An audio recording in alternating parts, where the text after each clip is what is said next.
Chapter 741. Reminder, Elle would be truly intrigued to witness how far Shao Yunduan could progress without the support of the old master. Qiao Xian was taken aback. Why wouldn't my father support him? Aren't they engaged in a cheerful conversation at this very moment? Madame Qiao Xian realized that she had merely been provoking her. She had no intention of cooperating or showing respect. Do you truly believe that the old master would place his trust in him?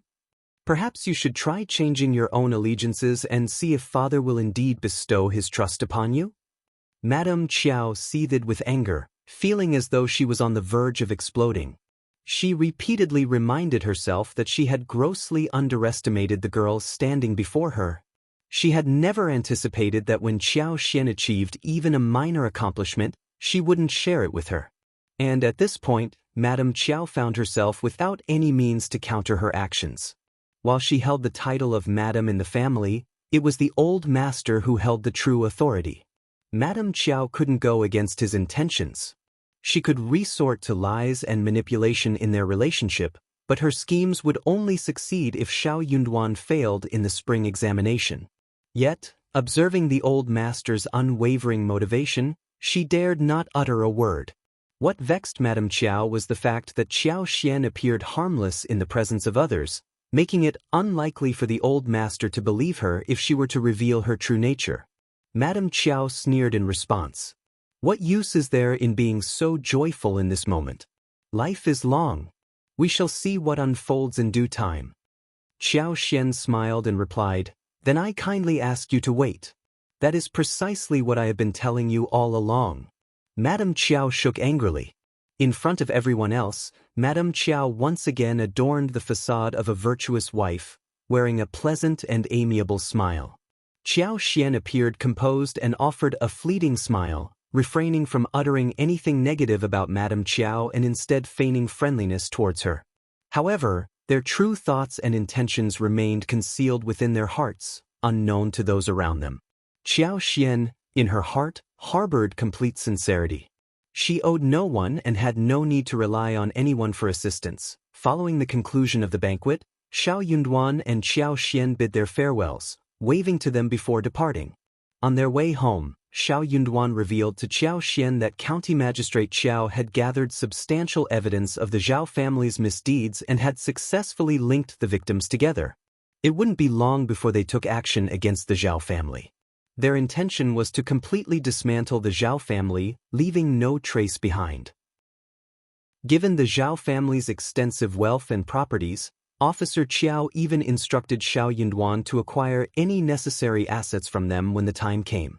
Shao Yunduan and Qiao Xian saw no cruelty in their plan to dismantle the Zhao family. They believed that the Zhao family deserved every consequence that awaited them. Due to their stroke of good fortune and the support of young Master Yuezheng, as well as Shao Yunduan's title as provincial champion, the Zhao family had reluctantly let them go unscathed. A few days later, Yuezheng Shao sent Chu Shan and others to their home to retrieve watermelons, lipsticks, mushrooms, and the limited edition lipsticks from the third season. Liulang, who had been away, returned home as well. They had a limited quantity of snow fungus at the moment, but they anticipated a bountiful harvest in 2 months' time, so there was no need for immediate delivery. They had amassed an abundance of mushrooms, totaling more than 150 kilograms, and 1,300 lipsticks. Following this delivery, Qiao Xian found herself with more than 186,000 liang in her possession, bringing her closer to the impressive milestone of reaching 200,000 liang. In Yuezheng Shao's letter, it was mentioned that 2 out of the 7 dessert stores had been opened. The jelly desserts, featuring a delightful combination of fruits, nuts, crumbs, milk, or brown sugar water, were incredibly popular among customers. The refreshing texture of the jelly delighted everyone.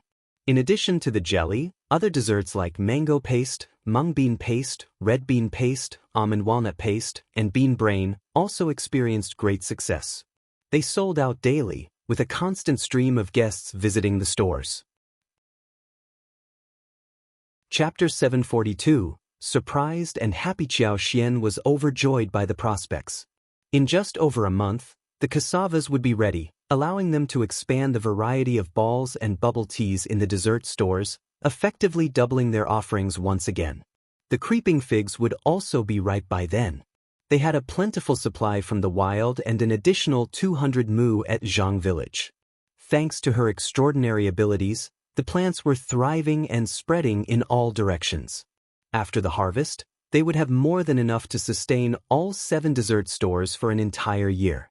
However, Qiao acknowledged that the popularity of jelly would primarily be during the hot summer months. Qiao requested Shao Yunduan to write a letter back to Yuezheng Shao, informing him about the success of the dessert stores. Additionally, she asked for Yuezheng Shao's assistance in obtaining seedlings for plants such as dragon fruit, papaya, banana, pineapple, sugarcane, and tangerine oranges. Her plan was to cultivate them on the outskirts of the province. Under their attentive care, the locally grown fruits flourished. Qiao was pleasantly surprised and elated by the progress. Upon their return from the province, Qiao and Shao Yunduan discovered that the dragon fruits, papayas, bananas, pineapples, sugarcanes, oranges, and tangerines were already bearing fruits. Their growth was impressive, and they appeared nearly perfect in size and appearance.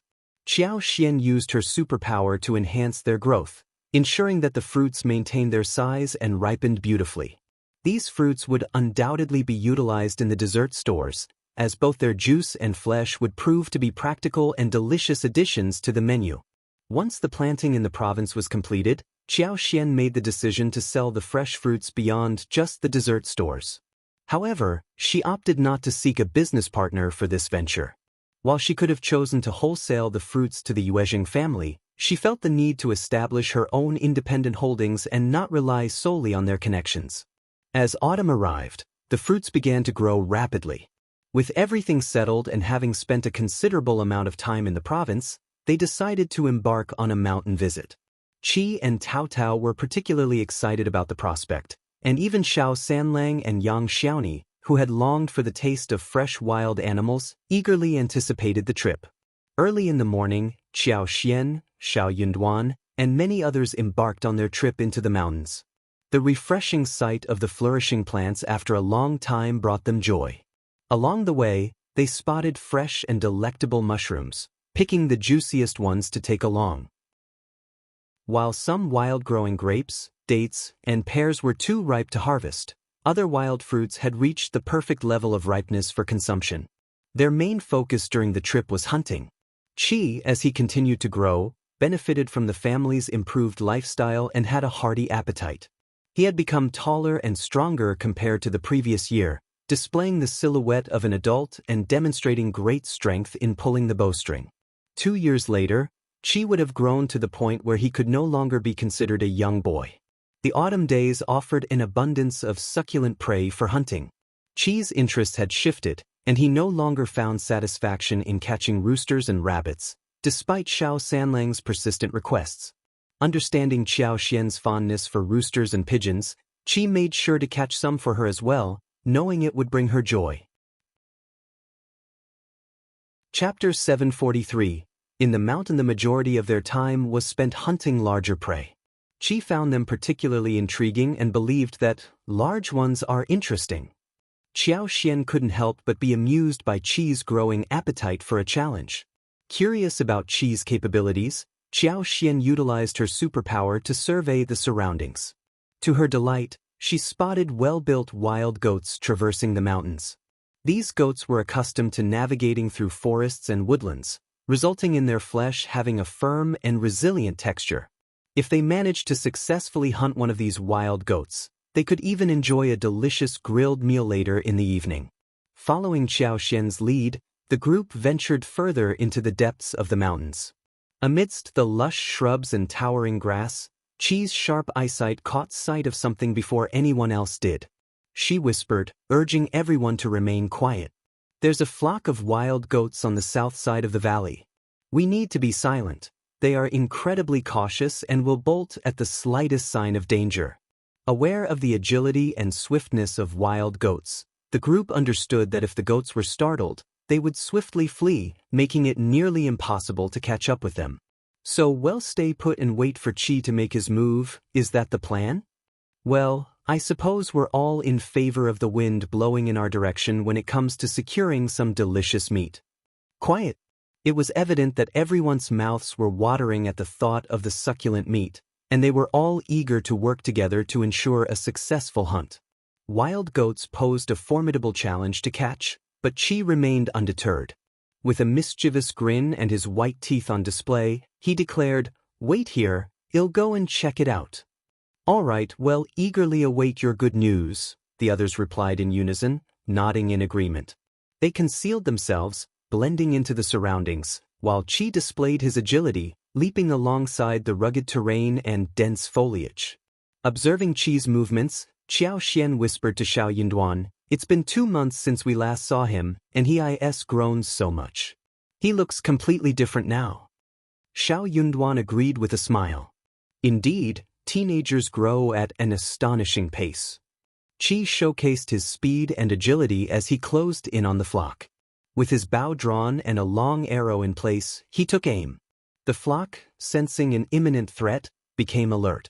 The leading goat raised its head and let out a shrill cry, causing the entire group to panic and scramble uphill.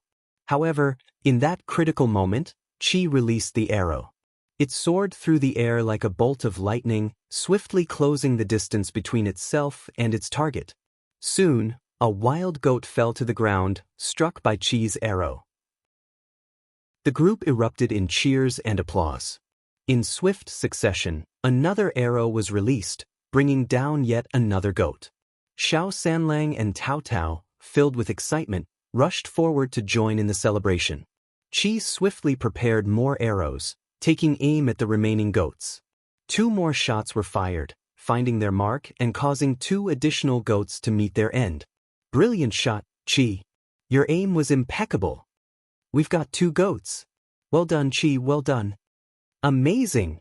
I couldn't even keep track of how many arrows you shot. Qi, your archery skills are truly remarkable." Shao Xiaoqi blushed slightly at the compliments, shifting the focus by asking Qiao a question. "Fifth sister-in-law, what should we do with these 2 large goats?" This piqued everyone's interest. "Fifth sister-in-law, how about we have grilled mutton? I've been craving it for so long. Count me in. Although one wouldn't mind having braised goat's feet too."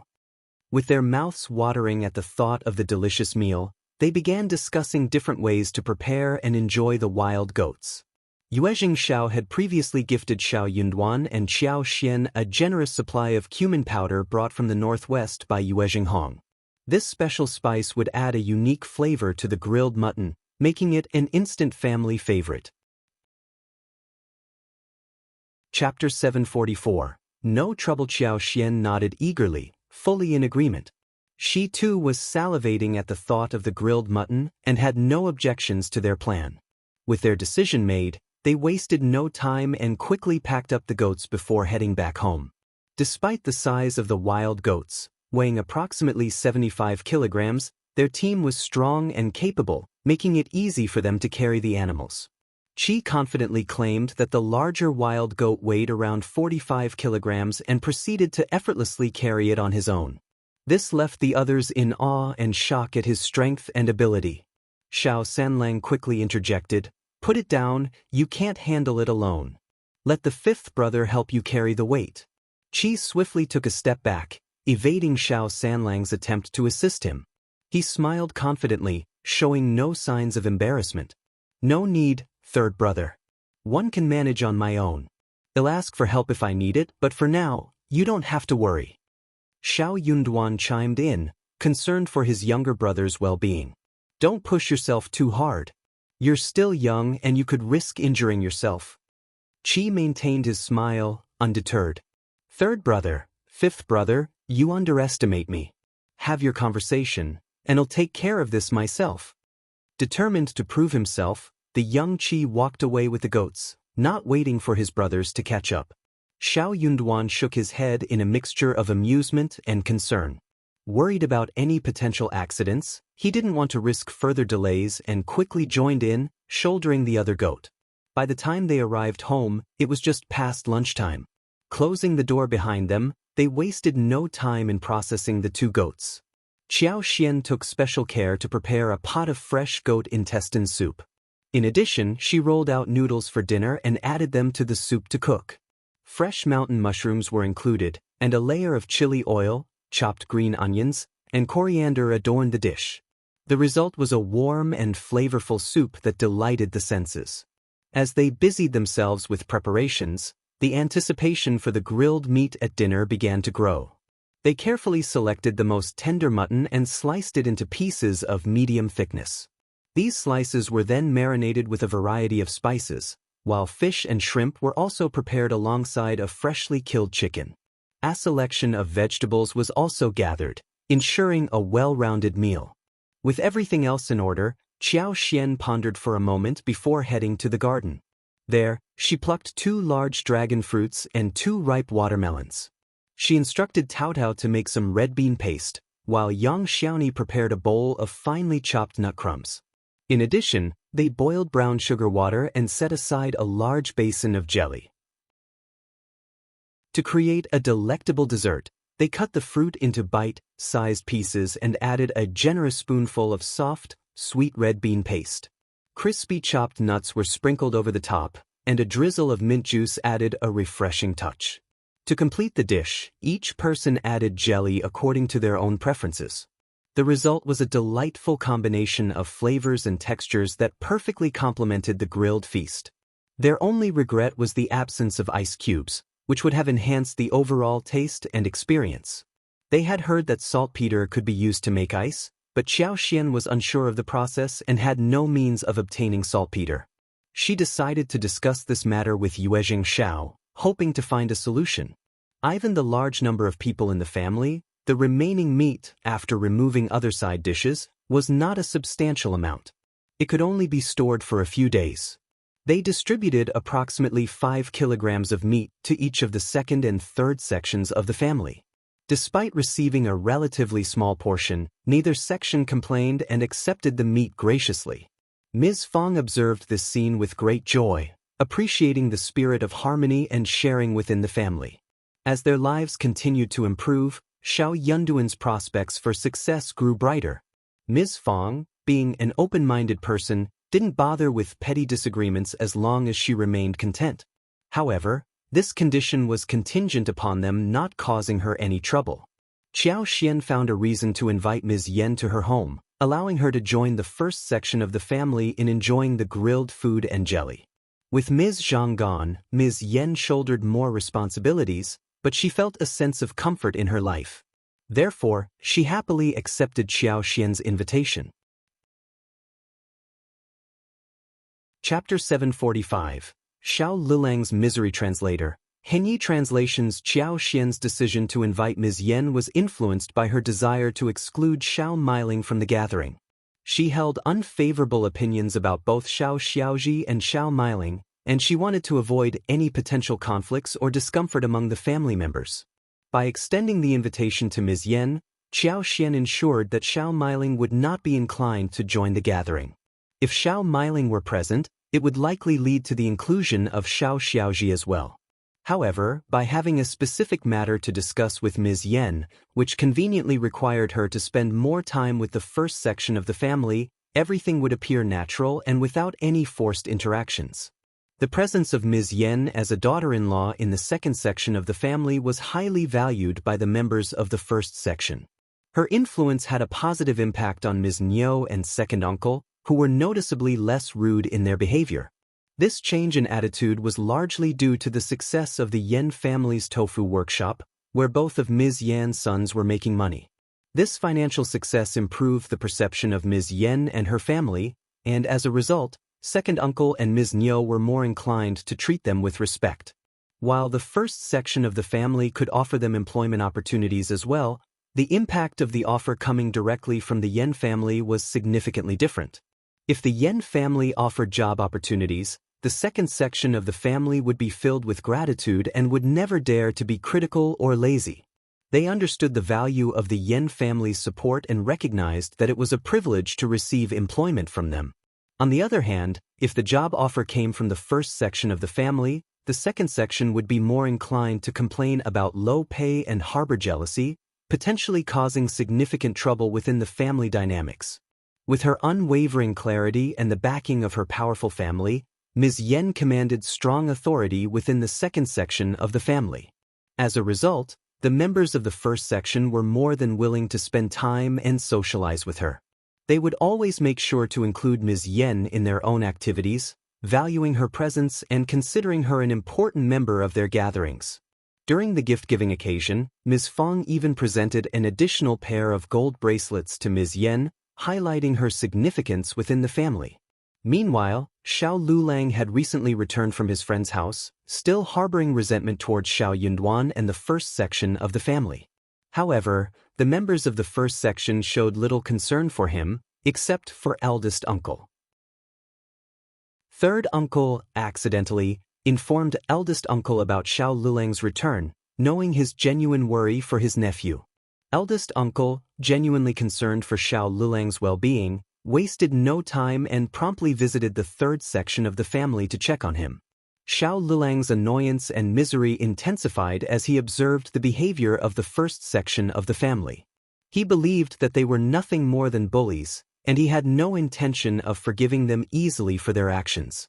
Eldest uncle's genuine concern and attempts to communicate with him only served to exacerbate Shao Liulang's misery. He firmly held on to his belief that he had every reason to harbor hatred towards the first section of the family.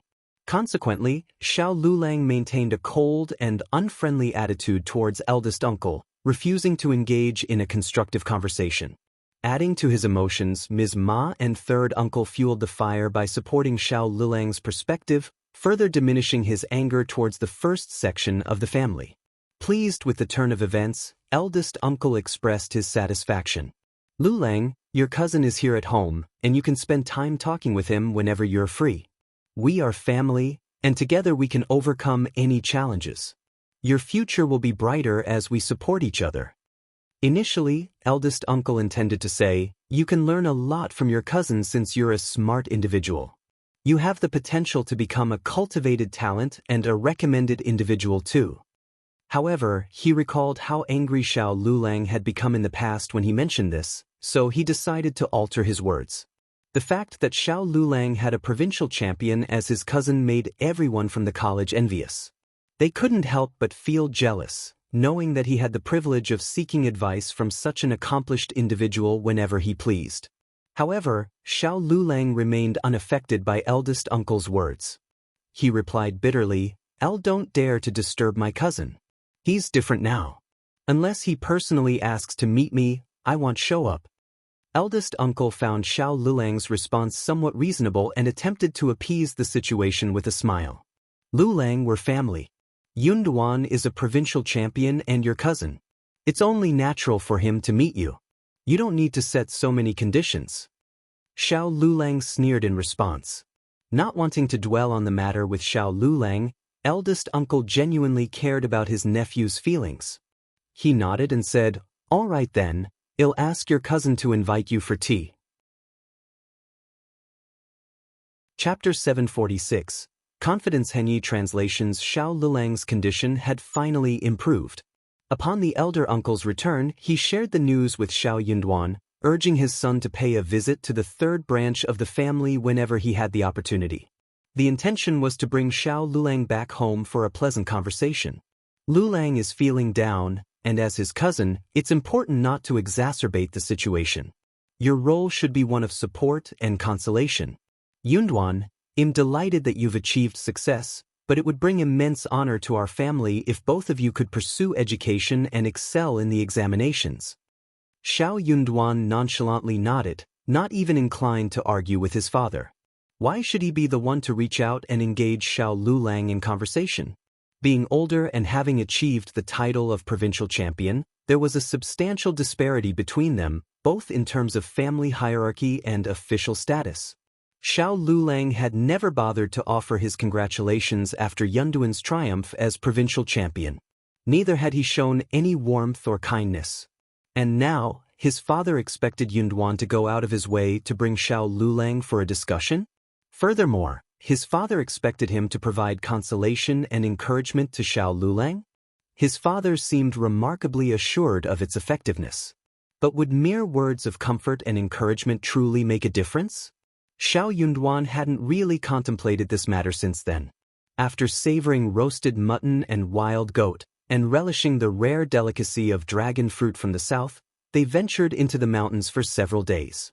Rather than hunting animals which would yield more food than they could consume, they focused on gathering an abundant harvest to take back home. With mushrooms, yams, and lilies carefully stored, the family became occupied with the task of sun-drying their precious findings. A wide variety of fresh mushrooms were utilized to create delectable dishes such as stewed chicken with mountain mushrooms, fried meat, stir-fries, soups, and hot pots. Each preparation was bursting with flavor. They managed to gather the final batch of honey from the flower fields, which would last for 2 more months and serve as a key ingredient in making lip balm. While Qiao and Xiao Yunduan were engrossed in their harvesting tasks, County Magistrate Qiao meticulously arranged everything to initiate an attack against the Zhao family. County Magistrate Qiao had made thorough preparations, and when the victims filed their reports, the officers swiftly took control of the Zhao family members. Madame Zhao remained oblivious to the situation, but upon learning of it, she instructed Zhao Guanyin to offer County Magistrate Qiao a bribe in order to resolve the matter and suppress the reports. It was absurd that old cases were being dredged up and reported. It seemed like a joke. However, Zhao Guanyin found himself trapped within the confines of the Zhao family estate.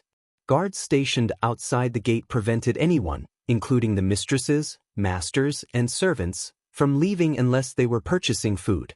They awaited Officer Qiao's summons. Zhao Guanjian's attempts to bribe the guards with 50 liang proved futile, leaving him bitter and frustrated.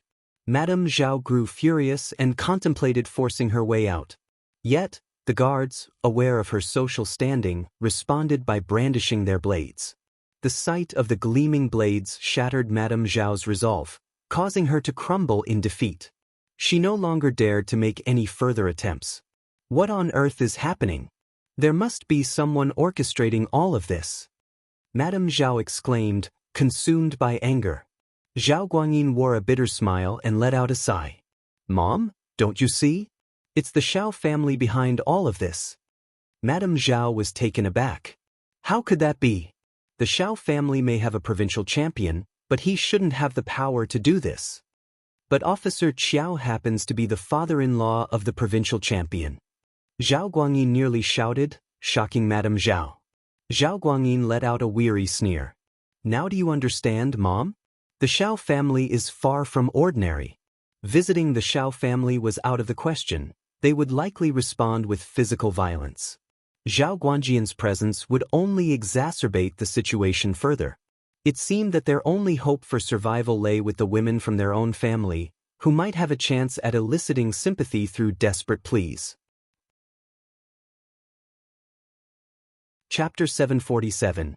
At Dorhenyi translations, surely, as fellow human beings, the Shao family would spare their lives even if they did not offer forgiveness, right? It was unimaginable that they would resort to such extreme measures. County Magistrate Qiao's actions were pushing the Zhao family to the brink of destruction, akin to being backed against a precipice. Madame Zhao, overcome with panic, directed her curses at County Magistrate Qiao and the Shao family. Desperately, she pleaded, "Your father is not here. You must find a solution. Our family will become a laughingstock if we are surrounded by government officials." Zhao Guanyin cast a disappointed gaze upon his mother, shaking his head in resignation. He turned away and departed. His disappointment grew even deeper. His mother seemed oblivious to the gravity of the situation, fixated instead on the family's reputation. While Zhao Guanyin was still simmering with annoyance, the guards abruptly stormed in, attempting to apprehend Zhao Guanghua. Zhao Guanghua was the weakest link, prone to troublemaking and exhibiting careless behavior. His numerous flaws made him an easy target. In the past, the Zhao family's immense wealth and their association with County Magistrate Qiao shielded them from any consequences, preventing anyone from raising objections to Zhao Guanghua's misconduct. When Officer Qiao made the decision to have him arrested, there were numerous justifications at his disposal, and it was up to him to choose which one to employ against Zhao Guanghua. Madame Zhao cried out in desperation, attempting to intervene and halt the proceedings, but her pleas fell on deaf ears. The guards were under strict orders, and they paid no heed to Madame Zhao's words. Zhao Guanghua had been brazenly boasting and issuing threats, exclaiming, "Just wait and see. They'll have you all killed." However, these words only further incensed the guards, solidifying their determination to bring misery upon him. They swiftly bound his hands behind his back and escorted him away, showing no sympathy for his pleas. It was only then that fear engulfed Zhao Guanghua, and he cried out loudly, desperately calling for his mother and brother to come to his aid. Madame Zhao's cries were filled with anguish as tears streamed down her face. The mansion descended into chaos. "Tuan, please save your brother. Hurry, save him." Madame Zhao pleaded, gasping for breath as she desperately clung to her son's sleeves. He has been spoiled all his life and has never endured such suffering. Zhao Guanyin felt a profound weariness. He instructed his wife and maidservants to assist his mother back to her room, recognizing that she needed to regain her composure. He was determined to find a solution to save the Zhao family, as its fate seemed destined for ruin. Upon receiving the letter from home, the old master Zhao finally returned. Furious, old master Zhao hurriedly returned home, only to be intercepted and escorted away by the guards stationed at the door. Old master Zhao seethed with anger. Those very people who had once treated him with kindness, hoping to gain favors and tips from him, were now treating him with such disdain? Moreover, Officer Qiao had benefited greatly from his association with old Master Zhao, yet he was now intent on bringing him down? County Magistrate Qiao, driven by his desire for wealth and to do Shao Yunduan a favor, had made the decision to sever their ties completely, showing no mercy. Before long, old Master Zhao was forcibly taken away by the guards, finally reuniting with his younger son. Old Master Zhao had already been taken away, and by the time Zhao Guanyin reached the doorstep, it was too late. A deep sense of despair washed over Zhao Guanjian's heart, plunging it into the depths of despair. It appeared that Officer Qiao had no intention of forgiving or sparing the Zhao family. Despite Zhao Guanjian's innocence and lack of wrongdoing, it no longer mattered. His father and brother were now captured, and it was only a matter of time before he would be as well. Even though he had committed no wrongdoing, being the eldest son of the Zhao family meant he could never escape the consequences that befell them. Chapter 748, Begging for Forgiveness. Henyi translations. The next day, the case was brought before the court, and he could no longer tolerate the situation. That very night, Zhao Guanyin disguised himself as a servant of the mansion, dressed in appropriate attire. He used a ladder to climb over the wall and embarked on a journey to Shaoding village. He was always certain about one thing. He knew the root cause of all these troubles. If only the Shao family, or specifically Shao Yunduan, could show some mercy, everything could be turned around. Late at night, Zhao Guanyin knocked on the door, causing a startle among the family members. Shao Yunduan allowed him inside to have a conversation in the courtyard. With clenched teeth, Zhao Guanyin knelt down before Shao Yunduan and pleaded, "Provincial champion Shao, I beg you, show us mercy." Unmoved by the plea, Shao Yunduan spoke quietly, "Zhao Guanghua didn't spare us when he committed his actions against us." Shao Yunduan couldn't help but imagine the devastating consequences if the same incident had befallen Yang Xiaoni. How would his third brother be affected? What about their parents? This once harmonious family would have been shattered into fragments. Even if he were to achieve a high-ranking position in the government, he would never be able to experience a harmonious family again. It would forever remain an insurmountable barrier in his heart. Filled with remorse, Zhao Guanyin uttered with guilt, "I'm sorry, I failed to teach him well." Shao Yunduan remained silent. Zhao Guanjian's voice trembled as he said, "I'm willing to surrender half of the Zhao family's properties." Zhao Guanyin let out a bitter laugh, realizing the absurdity of his own words. What good would it do to share only half of the properties? The entire Zhao family's wealth would end up in the hands of County Magistrate Qiao and the Shao family. Half of it would be meaningless. He clenched his fists, determination in his eyes. "Provincial champion, I intend to leave this county with my family, far away from here. I swear that we will never set foot in this place again. Finally, Xiao Yunduan showed a hint of interest. Where do you plan to go? Zhao Guanyin felt a surge of motivation. He knew he had struck the right chord. Knowing that he had to leave his hometown and settle elsewhere, Zhao Guanyin didn't allow himself to dwell on the thought. He quickly replied, We plan to go to Linjia County. Linjia County and Heshan County were located far apart, in opposite directions. Their paths would never cross again in their lives. Xiao Yunduan remained silent for a moment before speaking. Keep your family within your sight. If you make another move, one won't show any mercy. Zhao Guanyin had no choice but to agree. I'll understand. Thank you for sparing me, Provincial Champion Shao. Zhao Guanyin expressed his gratitude, stood up, and returned to where he came from. Xiao Yunduan went back to his room and found Qiao Xian sitting against the headboard, yawning. As he returned, Qiao Xian was no longer drowsy and asked, "El heard elder young Master Zhao was here. Was he begging for mercy? What did he say? It's a pity that he's the only sensible person in the Zhao family." Xiao Yunduan sneered. If he truly were sensible, he wouldn't have allowed his brother to commit all these acts. A family should stand united and share both honor and misery. He doesn't even grasp this concept. Qiao Xian also smiled. Yes, dear, you will have to take care of our family more from now on. Yes, thankfully our mother has a clear mind. Qiao Xian agreed. It was true, but unfortunately, their father's mind was not as clear. Xiao Yunduan was becoming more determined in opposing his father, working hard to correct his impractical ideas and prevent him from making any further mistakes. Xiao Yunduan informed Qiao Xian about Zhao Guanjian's decision, and Qiao Xian couldn't help but admire his resoluteness. The Zhao family needed to stay as far away as possible, in case they continued to cause trouble for their family. Chapter 749. Madame Zhao's bad idea. They no longer needed to worry about revenge, as they believed that old Master Zhao and Zhao Guanghua would eventually face the consequences when the opportunity arose. The next day, Xiao Yunduan made another visit to the county city, while Qiao Xian spent most of her time in the flower field.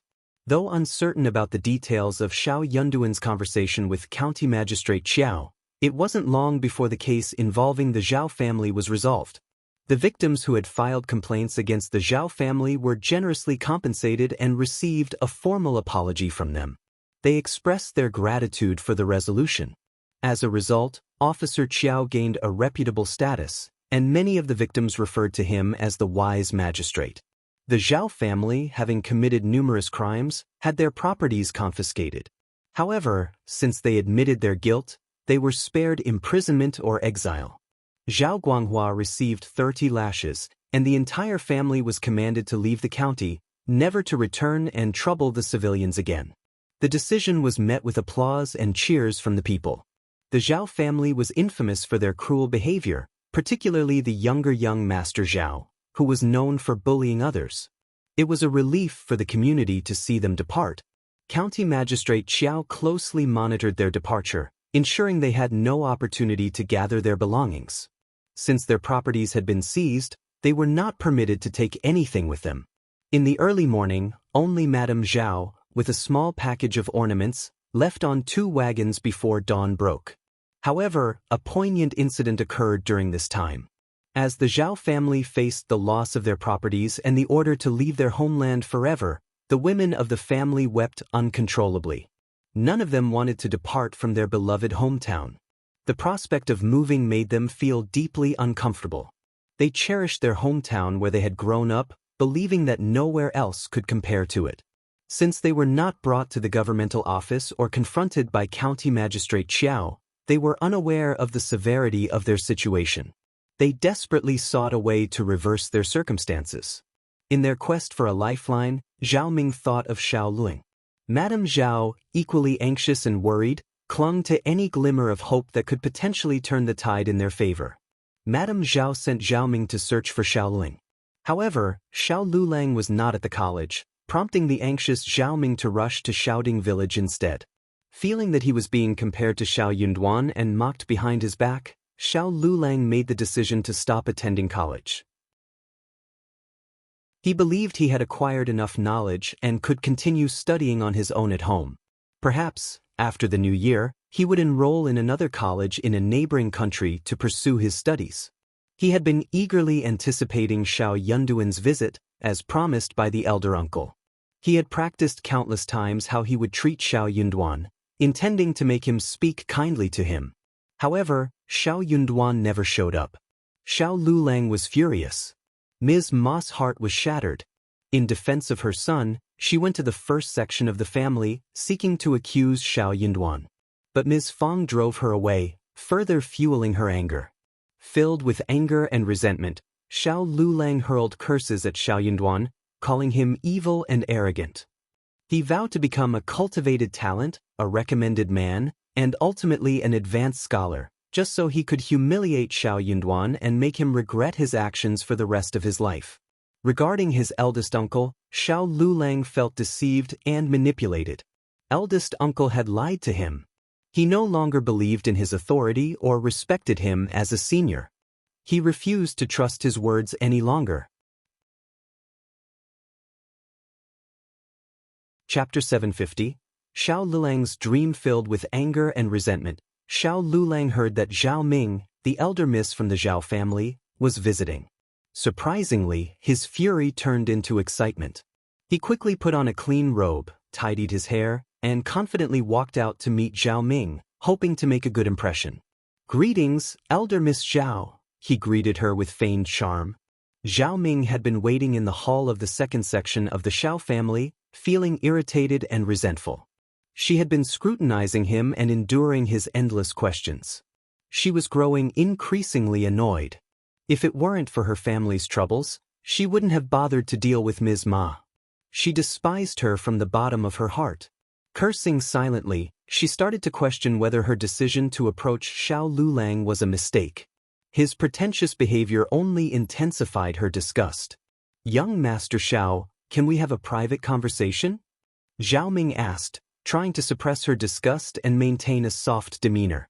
"Of course." Shao Liulang was taken aback by her request but delighted at the same time. He nodded eagerly and smiled, saying, "Please tell me anything. Mom, please give us some privacy." Ms. Ma wasn't too pleased with the situation. She smiled and replied, "But we're a family, aren't we? Why can't I be part of the conversation?" Since they were the only ones present, Ms. Ma assumed that this girl must have developed feelings for her son. "Mom, please just give us some space. Elder Miss Zhao might feel uncomfortable with you here," Shao Liulang pleaded, giving his mother a meaningful look. What was she doing here anyway? Acting as a third wheel? With her presence, Zhao Ming wouldn't be able to freely express her thoughts, and their conversation would be constrained. Ms. Ma finally grasped the situation and understood Shao Liulang's intentions. "All right then," she said, getting up from her seat. "I guess I'm just out of touch. I'll leave you two to chat. Take your time." With a smile, Ms. Ma seemed to be aware of everything and left the room, giving her son a knowing look. Zhao Ming felt humiliated and furious. She blushed with anger at the thought of being mistaken for someone interested in a rural woman like Ms. Ma. She was the elder niece of the prestigious Zhao family, and being associated with the Shao family in this manner was deeply frustrating. She had to restrain herself from cursing Ms. Ma and Shao Liulang out of sheer anger. Unaware of Zhao Ming's true emotions, both Ms. Ma and Shao Liulang misinterpreted her blushing as shyness. They exchanged glances and smiled proudly. Indeed, Ms. Ma felt a sense of pride. Her son appeared to be so capable that a wealthy young lady had come to his door personally. Lady Zhao certainly had a knack for choosing the right man. Shao Liulang felt a surge of pride as he looked at Zhao Ming with affection. He was about to express his feelings with sweet and romantic words when Zhao Ming interrupted him abruptly. She urged Shao Liulang to help her talk to provincial champion Shao, requesting his assistance in granting them mercy and allowing them to be left alone. However, Shao Liulang was completely unaware of the situation. He hadn't been to the county city in a while and had secluded himself at home, oblivious to what was happening around him. He was clueless about the troubles the Zhao family was facing. Similarly, Ms. Ma was in the dark as well. She only knew that Yang Xiaoni had nearly fallen victim to a womanizer, but she had never connected this incident to Lady Zhao or her current plea. Chapter 751. Justice. Upon hearing Zhao Ming's request for him to seek mercy from Shao Yunduan, Shao Liulang was taken aback. He couldn't comprehend why he should approach Shao Yunduan and what exactly was going on. Zhao Ming found herself at a loss for words. She couldn't simply reveal her brother's actions, which had caused so much harm and humiliation to others, and had no direct connection to the Shao family's initial involvement. Shao Yunduan and Qiao Xian had their reasons for handling the situation this way. If they personally confronted the Zhao family, it would only bring Yang Xiani's incident to the forefront again, which would be inappropriate and unjustifiable. Zhao Ming stammered, trying to explain, "It's just, my father and my second brother, they unintentionally did something that offended provincial champion Shao." Shao Liulang, who had never been fond of Shao Yunduan and was looking for an excuse to confront him, saw this as an opportunity. Moreover, it was Zhao Ming who had asked for his help, and he felt compelled to uplift her spirits. Before Zhao Ming could finish her sentence, Shao Liulang became incensed and responded with righteous anger, "How dare they? Cousin is a respected man, but he shouldn't act so recklessly. Don't worry, Elder Miss Zhao, I will seek justice on your behalf. Wait, let me go and talk to the head of our family right away." "Hold on." Without waiting for Zhao Ming to say anything further, Shao Liulang swiftly dashed off. At the main residence of the family, Shao Yunduan had resumed his studies after taking a few days' rest. Qiao Xian was playing with her newborn nephew alongside Shao Qing. It was during this moment that Shao Liulang burst in, surprising everyone in the room. They exchanged glances, sensing that something was amiss. "What's happening now?" inquired Ms. Fong. Shao Liulang sneered, his voice dripping with sarcasm. "Honestly, Elder Aunt, although our cousin is recommended for a position, he still has a long way to go before he reaches a high-ranking government office. What's the point of being so arrogant? I suggest you maintain a low profile and stay grounded." Everyone present. "Honestly, Liulang, what on earth are you talking about? Be clear and straightforward." Shao Liulang, convinced that they were pretending, began to disclose the involvement of the Zhao family. At that moment, the atmosphere in the room changed. Yang Xiaoni lowered her head, her expression filled with embarrassment. Qiao Xian quickly found an excuse to dismiss Yang Xiaoni from the scene, sensing the need to protect her from further discomfort. Shao Liulang remained oblivious to the situation, but observing the unusual behavior of the first section of the family, he became even more self-assured. He spoke with a self-righteous tone, imparting moral lessons and admonishing them for their alleged bullying. Simply because Shao Yunduan had achieved the recommended man, Shao Sanlang could no longer contain his anger. He impulsively lunged forward and delivered a forceful punch to Shao Liulang's face, causing him to stumble backward and accuse him of being a traitor. Ms. Fong was taken aback by the sudden outburst. Concerned that Shao Sanlang might inflict serious harm, she and others swiftly intervened to restrain him. Shao Yunduan stepped in to assist, his expression grave. He firmly pulled Shao Liulang away, demanding an explanation. What had driven him to defend the Zhao family? Even if he held disdain for the first section of the family, he should still possess a sense of integrity. Shao Liulang's fury persisted as he continued to lecture Shao Yunduan, expressing his discontent. Only then did Shao Yunduan realize that perhaps Shao Liulang had no knowledge of the actual situation. He probed further with additional questions, but the answers only deepened his confusion. Nothing seemed to align. Shao Yunduan was rendered speechless. How could he, someone living in the village, be oblivious to the actions of the Zhao family? It was as if he were a recluse. For a brief moment, Shao Yunduan was at a loss for words, unsure of how to respond. However, as he realized that Shao Liulang was interrogating him without any knowledge of the situation, a sense of relief washed over him. Chapter 752. Nothing. Shao Yunduan began recounting the entire incident, but before he could finish, Shao Liulang interrupted him abruptly. "That's impossible. If you want, you can go and inquire about it," Shao Yunduan responded calmly. Xiao Liulang fell silent. Deep down, he didn't want to accept the truth. However, he knew Xiao Yunduan wasn't lying, and there was no reason for him to lie. Could it be a misunderstanding? Xiao Liulang questioned hesitantly. Xiao Yunduan sneered. Cousin, have you forgotten why Zhao Guanghua was transferred back here from the provincial college? Xiao Liulang struggled to find his words and finally burst out. He must have been framed. Xiao Yunduan couldn't help but feel that Xiao Liulang was adept at convincing himself with fabricated stories. Then go ahead and ask the land officer and the elderly men at Yang village if what happened is true. Do you think they all conspired to frame Zhao Guanghua? Xiao Yunduan challenged.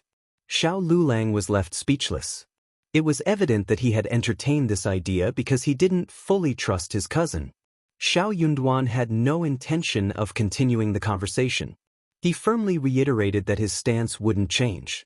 He even warned Xiao Liulang to stay out of this matter, or else he would face the consequences of Xiao Sanlang's punches. The thought of Xiao Sanlang's punches sent a shiver down Xiao Liulang's spine, and he dared not argue further. However, he made one last attempt to persuade Xiao Yunduan to forgive the Zhao family for their actions, suggesting that they should reconcile with them as they were all part of the same family. Xiao Yunduan couldn't help but find this excuse ridiculous and strange, and he stared at Xiao Liulang in disbelief. Finally, after all of this, Xiao Liulang revealed the truth to Xiao Yunduan. He confessed that he and Zhao Ming were in love and that she was going to be the daughter-in-law of the Xiao family, so they were all family now. Xiao Yunduan was taken aback by the revelation. He realized that Zhao Ming was currently at the second section of the family. That was the reason Xiao Liulang had come to interrogate them. The audacity of the Zhao family was astonishing. The Zhao family has no intention of marrying their daughter to you. You should forget about this. If they truly wanted their daughter to marry you, they wouldn't have sent Lady Zhao alone to your doorstep. That's not how marriages are arranged. Marriages were traditionally arranged by parents and matchmakers. Yet here was the girl, without any parental presence or matchmakers. However, Xiao Liulang remained fixated on his own perspective, refusing to listen to anything else. In a fit of anger, Xiao Liulang erupted. He stomped his feet and sneered, "No, you don't want me to live a happy life or have a good wife.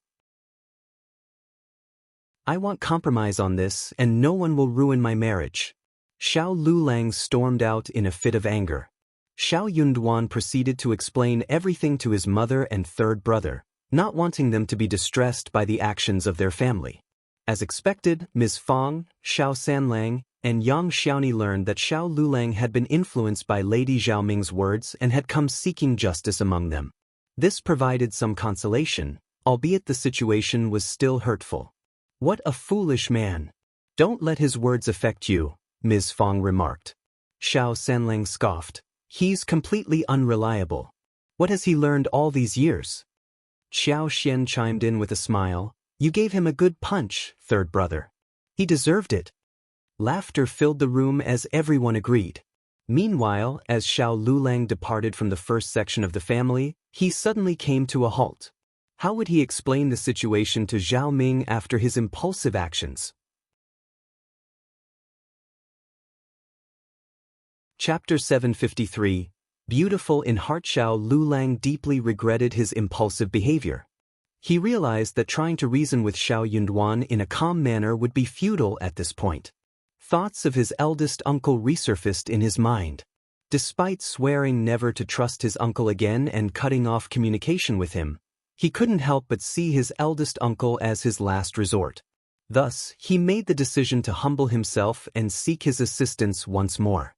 However, when he arrived at his uncle's home, he learned that his uncle was out tending to the cows and donkeys. Ever since they acquired the cows and donkeys, his uncle took great joy in caring for them and overseeing their well-being. Xiao Liulang felt a sense of joy as he observed the cows and donkeys in the distance. His uncle would often take them to the mountains to graze on grass. Sometimes he would even ride the donkey and spend considerable time away from home. He rarely returned early. Since he couldn't locate his uncle, Xiao Liulang decided to compose himself and head back home. Confronted by Zhao Ming's affectionate gaze and overwhelmed by his own desires, Xiao Liulang couldn't bring himself to tell her about his failure in the task. Instead, he vaguely assured her that he would ensure everything went smoothly. Zhao Ming, being somewhat naive herself, either willingly ignored the gaps in his explanation or simply wanted to hear what she desired. She refrained from probing further, as delving deeper would only lead to more questions. Relieved by her acceptance, Zhao Ming expressed her gratitude with a smile. In that moment, Xiao Liulang found himself motivated and began to believe that his words held some truth. The girl thanked him, and the boy modestly expressed himself, as if their exchange represented a genuine occurrence. Xiao Liulang was convinced that Zhao Ming was falling in love with him. Filled with motivation, he mustered the courage to express his affection for her and proclaimed his desire to marry her. To his surprise, Zhao Ming was dumbfounded and flushed with embarrassment. She wished she could slap Xiao Liulang and make him disappear. If it weren't for the problem the Zhao family faced that day, she would never have sought his help. How dare someone like Xiao Liulang entertain the idea of marrying her? He had merely been a source of mockery in the past. Who did he think he was? He was never deserving of her. Furious and humiliated, Zhao Ming refrained from directly blaming Xiao Liulang. Instead, she hurriedly left without providing clear answers to his questions. Xiao Liulang, however, interpreted her hasty departure as a sign of her shyness, which only boosted his ego. Eager to flaunt his supposed victory, he shared the news with his mother, hoping she would arrange a matchmaker to propose to the Zhao family. Xiao Liulang couldn't possibly expect Zhao Ming to make the proposal herself. It would put too much pressure on her. He should be the one taking the initiative. Feeling proud, Ms. Ma showered her son with praise. "My son is so capable. Lady Zhao is beautiful, and she must come from a wealthy family. Only a girl like her is worthy of being my son's wife." Xiao Liulang beamed with joy, but his expression turned serious as he heard about the trouble the Zhao family was facing. "Mom and Dad, come with me to the first section of the family. We need to talk to our eldest uncle and ask him not to treat the Zhao family so harshly." He realized that unless he could resolve the Zhao family's problem, he wouldn't be able to proceed with the proposal. After all, Zhao Ming had mentioned that her father and brother were in prison. Ms. Ma was taken aback. "What?" Xiao Liulang proceeded to explain the entire situation to his mother. Ms. Ma's face changed dramatically. "What? Lady Zhao is from the Zhao family, that family?" Xiao Liulang furrowed his brow. "Yes, is something wrong? What?" Chapter 754. Disappointment and a broken heart. Even Ms. Ma couldn't shake off the feeling that something was amiss. But Xiao Liulang presented his argument in a seemingly reasonable manner. He believed that the first section of the family was being excessively harsh and that their actions were unwarranted. Ms. Ma, swayed by her son's words, began to see his point of view as well. Thus, the three of them paid a visit to Elder Uncle in the evening, seeking his support. However, to their surprise, Elder Uncle was not supportive at all. On the contrary, he advised them against getting involved with the Zhao family and Lady Zhao. "Why should you marry someone from that family when you already know that something is wrong?" Elder Uncle questioned. He expressed his disappointment and reminded them of how Zhao Guanghua had nearly destroyed their family. Out of mercy, the family had spared them, allowing them to leave the county. His words hit Xiao Liulang and Ms. Ma like a cold gust of wind, causing them to hesitate and reconsider their plans. They are rich, so they have the option to relocate and live their lives away from the troubles caused by the Zhao family. The Xiao family has already shown great tolerance in this matter. But now, the third section of the family is considering marrying someone from the Zhao family and pressuring us to forgive them. Elder Uncle simply cannot comprehend how we would be expected to interact with the Zhao family if Xiao Liulang were to marry Elder Miss Zhao. What would his own daughter-in-law think of Elder Miss Zhao and her brother's visits to our home in the future? And what would his own son think of this situation? For the first time, Elder Uncle feels deeply disappointed and heartbroken.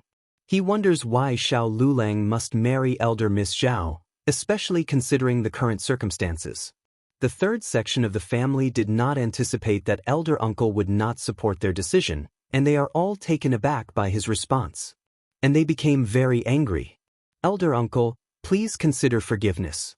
You seem to be losing sight of the bigger picture. Elder brother, it wasn't easy for Liulang to find a potential partner. Why do you insist on ruining it? Can't we just see it as a misunderstanding? Why must we make it appear so terrible? People might start calling you narrow-minded, and that certainly doesn't reflect well on our family, does it? Eldest uncle felt his anger rise, but he remained silent, as he had never been one to confront his brother and sister-in-law. Ms. Fong, on the other hand, was more direct. She simply drove them all away, unable to tolerate their stubbornness any longer. The members of the third section of the family were seething with anger. They're just jealous. They can't stand the thought of us having a wealthy daughter-in-law. We will find a matchmaker and go to the Zhao family for the proposal regardless.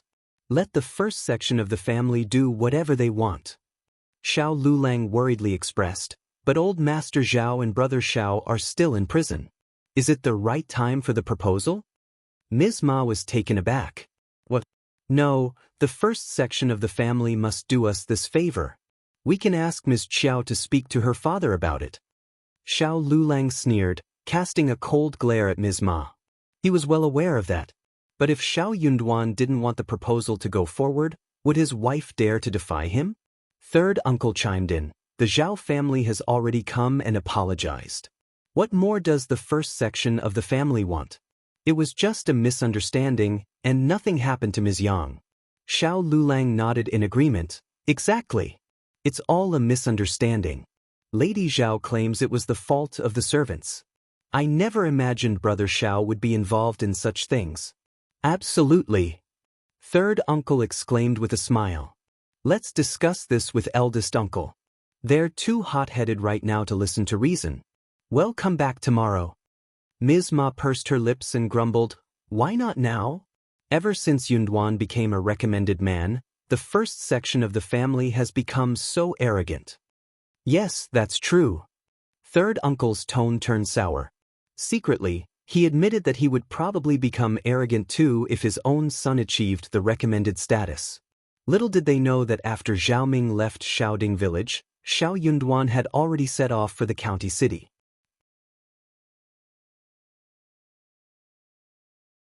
Chapter 755. Departure. Shao Yunduan recounted Zhao Ming's visit, urging Zhao Guangyin to reconsider his plans and discard the absurd idea. He emphasized the dire conditions of the prison, highlighting the risk to his father and brother's lives, given their age and accustomed luxurious lifestyle. Zhao Guangyin was shocked and scared, expressing his ignorance of the situation. He sought Madame Zhao's explanation, and upon hearing it, he was overwhelmed with anger. After the Zhao family decided to repay their debt using their own assets and leave the county, County Magistrate Qiao showed leniency. He made it clear that on the day of their departure, old Master Zhao and his son would be released from prison. Amidst his preparations to transfer their properties and depart in 2 days, his mother proposed such a foolish idea. Couldn't she have inquired about the relationship between the third and first section of the family to determine if sacrificing their own son and daughter-in-law was necessary for the sake of the third branch? Madame Zhao remained unconvinced. She clarified that she was seeking her daughter's assistance, not making a marital proposal. She insisted that her daughter must marry into a prestigious family of equal wealth and influence, not a rustic man who hadn't even achieved the status of cultivated talent. However, Zhao Guangyin had no faith in her words. He had no reason to doubt Shao Yunduan's honesty. There was no motive for Shao Yunduan to deceive him. On the other hand, his mother was never dependable and could act impulsively. A heated argument ensued between mother and son, leading them to part ways. Determined to complete the tasks at hand, Zhao Guangyin worked through the night, planning to depart the next morning. He couldn't leave his mother and sister unattended. What if they made another mistake? The Zhao family left discreetly the following day. To Zhao Guanjian's astonishment, as they left the city, County Magistrate Qiao's men seized the money and 2 boxes of treasure that he had instructed his wife to hide. In an instant, those possessions, along with the money, valued between 60,000 to 70,000 liang, vanished. What remained were a few jewelry pieces belonging to the daughter-in-law and mother, the least valuable among their collection. The most precious pieces were not seized by the authorities, but their worth was only a few hundred liang. Madame Zhao and her daughter-in-law wept inconsolably. Zhao Guangjian's heart sank. If they had over 10,000 liang, he would have been confident in starting a new venture, not a grand fortune, but a stable and comfortable life. However, a few hundred liang couldn't provide much assistance. With their settlement, the remaining money was only sufficient for a small-scale business to sustain their livelihood. Zhao Guangyin had never expected that everything unfolded due to his mother and sister's actions. If it weren't for Zhao Ming's visit to Liulang, Shao Yunduan wouldn't have alerted County Magistrate Qiao about the possibility of Zhao Guangyin hiding his properties. As a result, County Magistrate Qiao wouldn't have entertained the idea or stationed guards at the city gate for inspection. Shao Yunduan didn't intend for this chain of events to unfold, and he was willing to let Zhao Guangyin keep some of his properties hidden. County Magistrate Qiao, consumed by his desire for the confiscated properties from the Zhao family, wouldn't have ordered a search of their wagon. However, the Zhao family's behavior had been repugnant, and it was time for them to face the consequences. After leaving the county, the Zhao family lived a bitter life. Old Master Zhao and Madame Zhao struggled with the unfamiliar food, clothing, accommodations, and travel, which quickly took a toll on their health and accelerated their aging.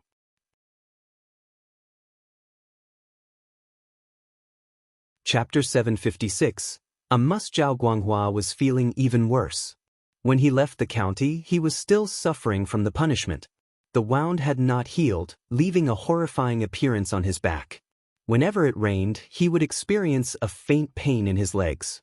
Despite becoming a member of an ordinary family, Zhao Guanghua had not managed to change his bad temper. He engaged in a street fight, resulting in a broken leg.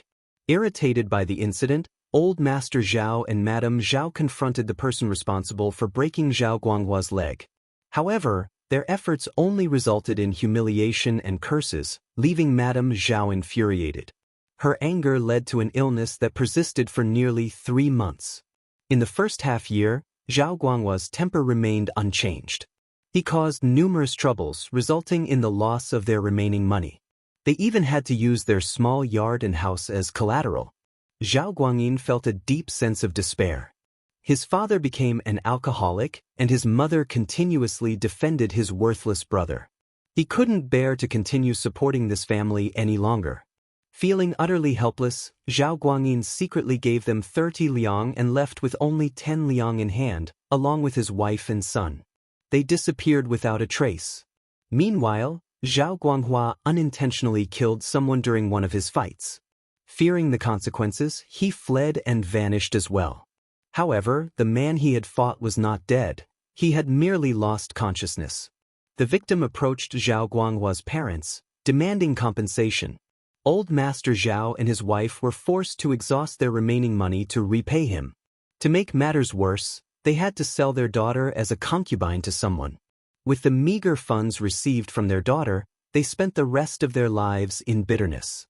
Back in Shouting Village, the next morning after Zhao Ming's visit, the third section of the family urgently rushed to the first section, imploring them to employ any means necessary to reach a compromise with the Zhao family. That was absolutely out of the question. Ms. Ma and third uncle disregarded the nature of the Zhao family and their past conflicts with the first section. Particularly, Ms. Ma had always dreamt of Shao Liulang marrying into a wealthy family. Her eyes lit up with excitement when she laid eyes on elder Miss the previous day. She was the ideal match Ms. Ma had envisioned for her family.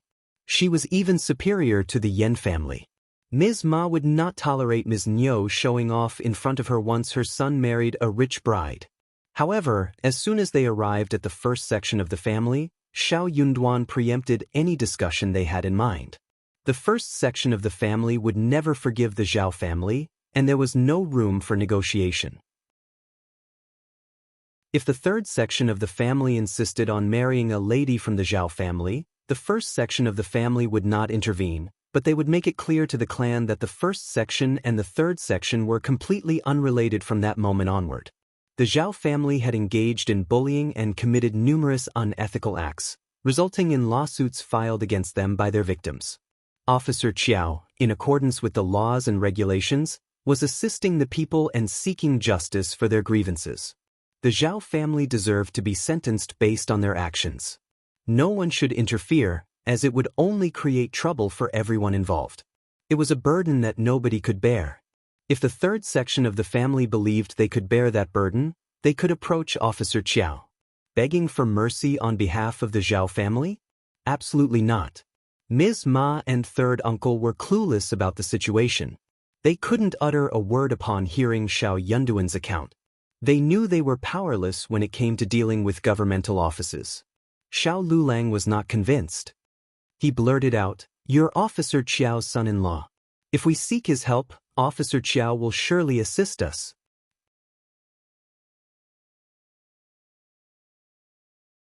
Chapter 757. Ding Qiu's trip home. Shao Yunduan sneered back. "That family is despicable, and am not defending them. They deserve the consequences. Cousin, watch your words. What have you learned from those books? Becoming an officer doesn't mean breaking the law. Are you trying to turn Officer Qiao into one?" Shao Liulang erupted in anger. "Don't act so righteous. Governmental offices are always like this. Even you might not behave well if you become an officer in the future. Don't worry about that. I won't engage in anything against the law." Shao Liulang sneered in frustration and stormed off. Ms. Ma hurriedly followed. "Liulang, why are you leaving?" Shao Liulang gritted his teeth. "Shao Yunduan is heartless. No matter what we say, he won't help us. He's a hypocrite. I doubt he'll remain so innocent and fair when he becomes an officer in the future. He's just looking for an excuse to push us away." Ms. Ma suggested, "Then what should we do? What if we propose the marriage ourselves? Once it's settled, we'll be considered family, and County Magistrate Qiao will have to assist us." Ms. Ma's suggestion sparked an idea in Shao Liulang's mind. He exclaimed, "Since the first section of the family won't help us, we can go and find County Magistrate Qiao ourselves." He could simply claim that Shao Yunduan had sent him, and the problem would be resolved. Shao Liulang felt a rush of happiness. "I have a plan. Let's go home first." They decided to have breakfast and contemplate their approach before heading to the county city. However, before they could even leave their house, Ding Qiuyue rushed in, looking disheveled. Concubine Ding appeared to be in a different state this time. She had no carriage, nor did she have any maids attending to her. Her clothes appeared worn out as well. Arriving home during breakfast time, Concubine Ding caught the attention of many onlookers. "Isn't that Qiuyue?" "Which Qiuyue?" "The concubine from the Ding family." "Oh yeah, what is she doing here so early in the morning?" "But haven't you noticed that? She is not wearing what she was wearing last time." No wonder people say that the Zhao family is falling. The story is true. So what is she doing here this time? The Zhao family sent her? Ding Qiuyue sensed eyes scrutinizing her, filled with judgment and hostility, which made her feel deeply embarrassed. She hurriedly made her way home, avoiding any interaction or response to those around her. The Zhao family members were all filled with anxiety. What would become of them once the Zhao family collapsed? Qiuyue was terrified as well. Being a concubine put her in a position similar to that of a servant. But then, the young master presented her with a release letter, allowing her to leave the Zhao family. Many other servants received the same directive. She was taken aback. She hadn't expected to receive such a letter. Despite her initial reluctance, she had grown accustomed to her role as a concubine. She was at a loss as to how she should carry on with her life after leaving the Zhao family. She knew she wasn't cherished in her own household, and returning home in such a hurried manner would not be well received by her parents, brother, and sister-in-law. They would likely expect her to contribute to the household chores and earn her own keep. But would they be willing to accept her back? Moreover, she had grown accustomed to a life without having to work. The idea of engaging in manual labor seemed daunting to her. Would she even be capable of doing any physical work at all?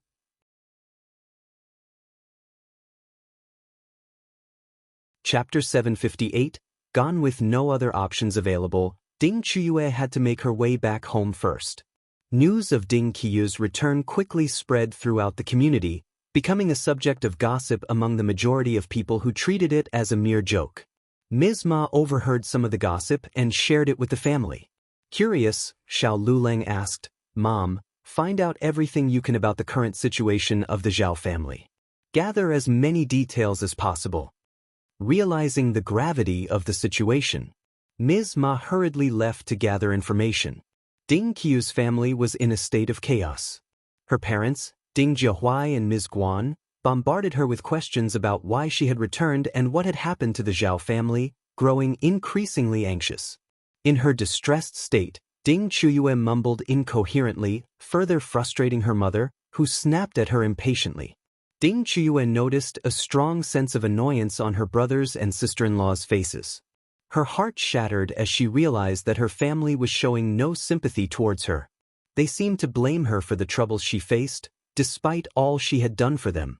Normally, this time of day was not suitable for visitors, and curious individuals wouldn't usually drop by either. However, Ms. Ma was filled with anxiety. Her focus was solely on her future daughter-in-law, and she disregarded everything else. Ms. Ma's arrival abruptly halted the commotion within the Ding family. Ignoring the tense atmosphere, Ms. Ma anxiously inquired, "Qiuyue, how is the Zhao family? Have old Master Zhao and young Master Zhao returned home? Please tell me." Ding Qiuyue was perplexed by Ms. Ma's sudden interest. She sneered in response, "Yes, they did return. But they left the county early in the morning together. They won't be coming back." "What? How can this happen?" Ms. Ma exclaimed in shock. Ding Qiuyue sneered, sharing the same sentiment. She couldn't fathom what led to this outcome. Ms. Guan glanced at Ms. Ma curiously. "Why are you so concerned about the Zhao family?" "Of course I am." Ms. Ma's heart felt heavy. "They are my future in-laws." The Ding family stared at Ms. Ma, their eyes widening in confusion. "What did you just say? Future in-laws? Are they really your future in-laws?" they asked, trying to make sense of the situation. Unable to keep it a secret any longer, Ms. Ma admitted, "Yes. Lady Zhao and my son are in love, and they are planning to get married soon. How can the Zhao family be in such a state? I need to inform Liulang about this immediately." Without wasting any more time, Ms. Ma hurriedly left the house. The Ding family remained puzzled, their earlier argument completely forgotten. As Ms. Ma returned home, she immediately relayed the news to Shao Liulang, who was equally shocked. His heart sank as he realized that Lady Zhao, his beloved, had left and the Zhao family was no longer in the county. "What do we do now? What do we do?" Shao Liulang's distress matched that of his mother. All his hopes and dreams seemed to crumble in an instant. Ms. Ma felt even more devastated than Shao Liulang. She had lost the chance to flaunt her status with a wealthy daughter-in-law, the opportunity to wear luxurious gold and silver ornaments slipping away. "It's all the fault of the first section of the family." Ms. Ma snapped angrily. "If it weren't for their coldness, the Zhao family wouldn't have been driven away, and I wouldn't have lost such a good daughter-in-law. I won't let them off easily. Ill reason with them." Shao Liulang, however, intervened, stopping Ms. Ma from causing trouble at the first section of the family. His tone turned cold as he said, "Leave it. There's no need to go to them anymore. They're hypocritical, and if you confront them, they'll only counter you. You won't be able to win against them."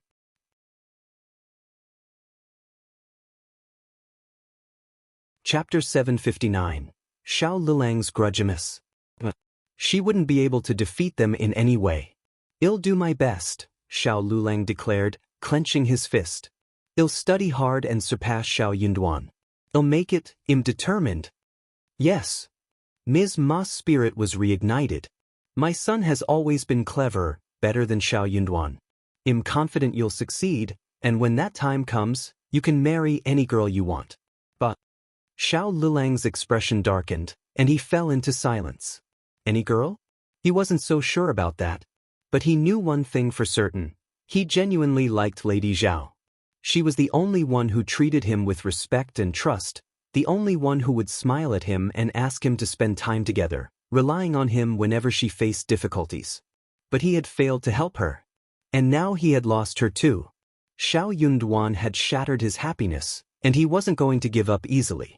While Ms. Ma continued to nag and defend her son, Liulang tuned out, lost in his own thoughts. The Zhao family faded away from the county, soon becoming a forgotten memory. As for Qiuyue, her life as a concubine was filled with bitterness. Her hostile sister-in-law constantly gave her trouble at work, sneering at her and hurling insults. Qiuyue understood the need to be tolerant while living under someone else's roof, but there were moments when she reached her breaking point. Unable to bear it any longer, she found herself engaged in arguments with her sister-in-law, leading to heated exchanges. Even her own mother blamed her and chaos reigned within the family. Driven to annoyance and fury, Qiuyue decided she had to escape. She fled her home and, before leaving the village, she made a visit to the first section of the Shao family once more. However, Ms. Feng refused to allow her into the yard. Unperturbed, Qiuyue apologized to Ms. Feng, explaining that she had come before because old Master Zhao had instructed her to set up Shao Yunduan. After leaving the village, Qiuyue lived as a wanderer for a while until she eventually married a widower in his 40s. They had a son together, and their life gradually improved. From that moment onward, she never returned to her mother's home. Ms. Guan made an attempt to visit her once, hoping to gain some benefits from the new situation. However, Qiuyue promptly chased them away with broomsticks, and they never dared to approach her again. The entire village found amusement in the misfortune of Ms. Guan and her family, drawing comparisons to the troublesome Zhang family from Zhang village. Ms. Feng was deeply disturbed by Qiuyue's revelations. She immediately confronted Xiao Xian and Shao Yunduan about the matter. The three of them exchanged worried glances, realizing the gravity of the situation. Xiao Xian spoke up, "Mother, this serves as a reminder for us. As the husband is the provincial champion and soon to become an advanced scholar, he will likely pursue a career as an officer in the future. There will be many attempts to undermine us. It's not just him, elder brother and third brother should also be cautious. Qi and Tao should choose their martial partners wisely too. We can't allow random choices."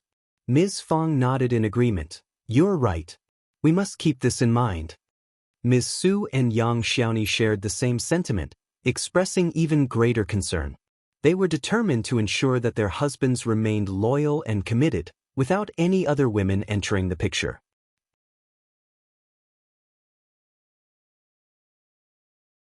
Chapter 760. What if also, as they had overcome difficult times together and now enjoyed a comfortable life in a spacious and well-furnished home, with abundant food and clothing as well as substantial savings, they couldn't help but worry about the potential risks of someone trying to take advantage of their newfound prosperity. They were aware that there would be many women who might be enticed by the prospect of becoming concubines to the boys, considering their economic independence and social standing. They understood that such temptations could arise, and they needed to be prepared. Moved by the concerns and emotions in the air, Shao Sanlang turned to Yang Xiaoni with earnestness in his eyes, saying, "My love, I will never betray you. I want no one but you." Yang Xiaoni blushed, her eyes filled with affection as she responded, "I know you treat me the best." "Brother Sanlang." Interrupting their moment, Xiao Xian cleared her throat and spoke up, "Third brother, I have to provide you with a little reminder here. What if someone deliberately gets you drunk at a banquet and places a woman in your arms? What if you encounter a seemingly helpless young girl who faints on the street just as you pass by? What if a girl pursued by hooligans seeks refuge and throws herself into your arms, begging for protection? What if you are framed and unknowingly find yourself in a compromising situation? Please, fifth sister-in-law, no more what-ifs. My head is already pounding." Shao Sanlang exclaimed, feeling overwhelmed by the possibilities being discussed. Xiao Xian couldn't help but smile at his reaction. "I'm just presenting potential scenarios, my dear brother. As we become wealthier and if my husband attains a position in the government, our influence and interactions with prominent households and affluent individuals will increase. These situations are not uncommon in such circles, and some tricks can be even more absurd than what I've mentioned." Xiao Xian turned to Shao Sanlang and asked, "Third brother, how would you handle such challenges if you were to encounter them?" Shao Sanlang was taken aback, his mind racing to find a suitable response. I would try my best to avoid such situations in the first place. I would be cautious and maintain a respectful distance from unfamiliar women. And if, by any unfortunate circumstance, I found myself in a compromising position, I would immediately remove myself from it and seek guidance from you, my brothers and sisters-in-law, on how to handle it appropriately. Ms. Fong, Ms. Su, and Yang Xiaoni were all taken aback by the depth and complexity of the world being revealed to them. They had never imagined that life could be so intricate and filled with unexpected challenges. They began to understand that as they ventured further into this new world, they would need to navigate its complexities with caution and wisdom. It was a new chapter in their lives, one they had not anticipated but would now have to face head-on. Ms. Su and Yang Xiaoni exchanged a glance, seeing worries, distress, and anger arising in each other's eyes. Fifth sister-in-law, you are the clever one. Tell us what we should do if we run into these problems? Ms. Su asked for help. Yang Xiaoni also nodded when she realized what was going on. Yeah, fifth sister-in-law, teach us. Qiao Xian smiled. It is not very difficult. You should be cautious and hard-hearted. You should exercise caution when it comes to food and drinks during banquets, particularly if you are offered a toast by a woman. It is crucial to respectfully decline such invitations and refrain from taking advantage of anyone. Stay vigilant and keep a clear mind, ensuring you remain sober and in control of your actions. Additionally, it is advisable to avoid venturing alone in unfamiliar environments, especially when visiting someone else's home. By doing so, you can prevent being lured into situations that may compromise your integrity or lead you astray. You should remain firm and resolute when encountering women who try to seduce you, as their intentions are often malicious. Do not show kindness or entertain their ill-intended advances, as some of them are skilled professionals capable of deceiving even the most discerning individuals. In such situations, it is crucial to be unyielding and disregard whatever they may say to manipulate you. Their well-being should not concern you. I understand that implementing these precautions may not be an effortless task. Perhaps it would be beneficial for me to have a thorough discussion with our elder brother, elder sister-in-law, third brother, third sister-in-law, as well as Tao Tao and Qi. Ms. Su and Yang Xiaoni agreed.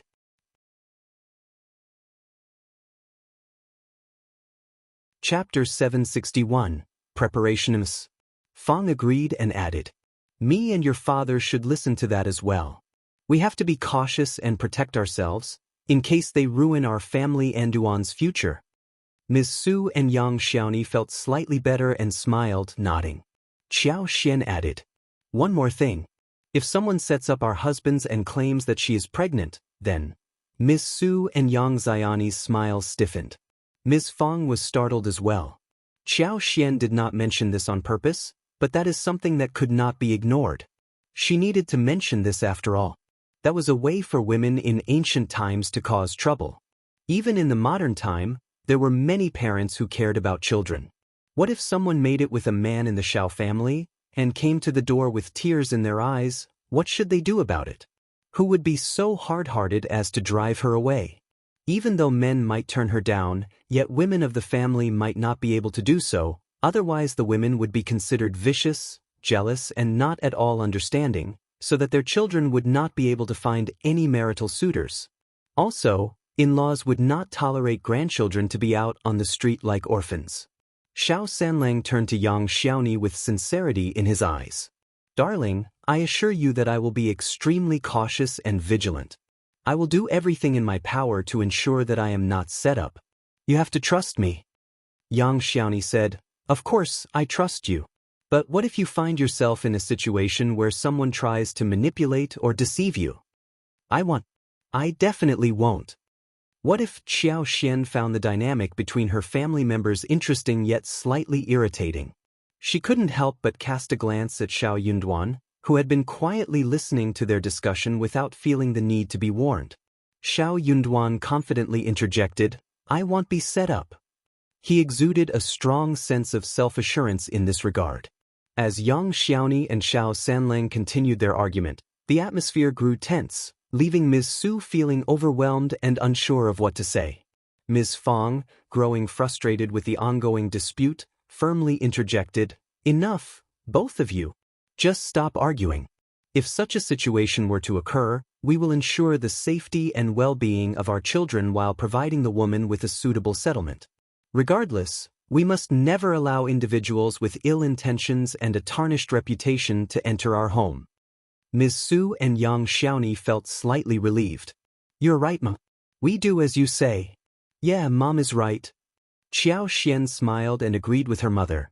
Mom, you have come up with a good solution. That indeed is the best way to handle such a situation.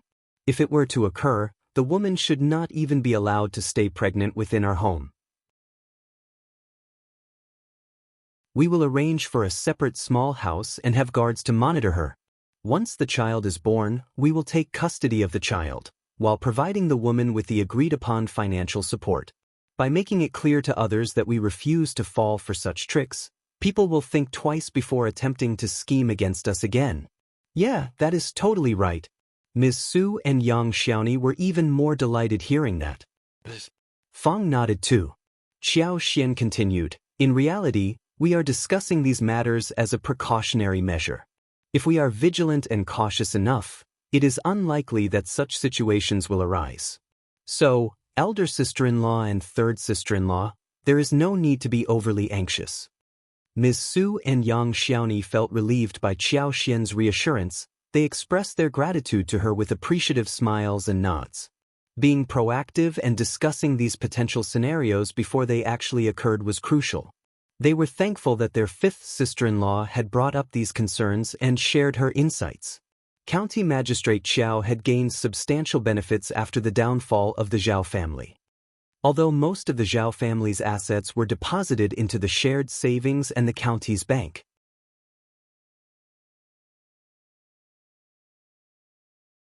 Chapter 762, Stingy Officer Qiao held significant influence in the county, and if he conducted some discreet arrangements and distributed benefits to the strategists, administrators, guards, as well as lower-ranking government officials, nobody would dare oppose him. The officer had amassed a substantial fortune, and he couldn't help but feel delighted about it. He owed this success in large part to Shao Yunduan's suggestion to eliminate the Zhao family, a decision he wouldn't have made without his input. As a gesture of gratitude, Officer Qiao instructed Madame Qiao to select fine jade, porcelain vases, exquisite jewelry, and 300 liang of silver to present to Shao Yunduan. This was intended to foster a closer relationship between them. Madame Qiao, however, wasn't particularly pleased about it. She believed that they had acquired their fortune through their own abilities, so why should they share it with the two bastards? Yunduan and Quan are already quite well off. They have established a close relationship with the Yuezheng family and lack nothing. Xian's jade bracelets alone are worth more than 10,000 liang. Officer Qiao's expression turned sour. He had been coveting Qiao Xian's bracelets for a while. He had even made up his mind to claim them for himself once he returned to the capital, making them his own prized possession.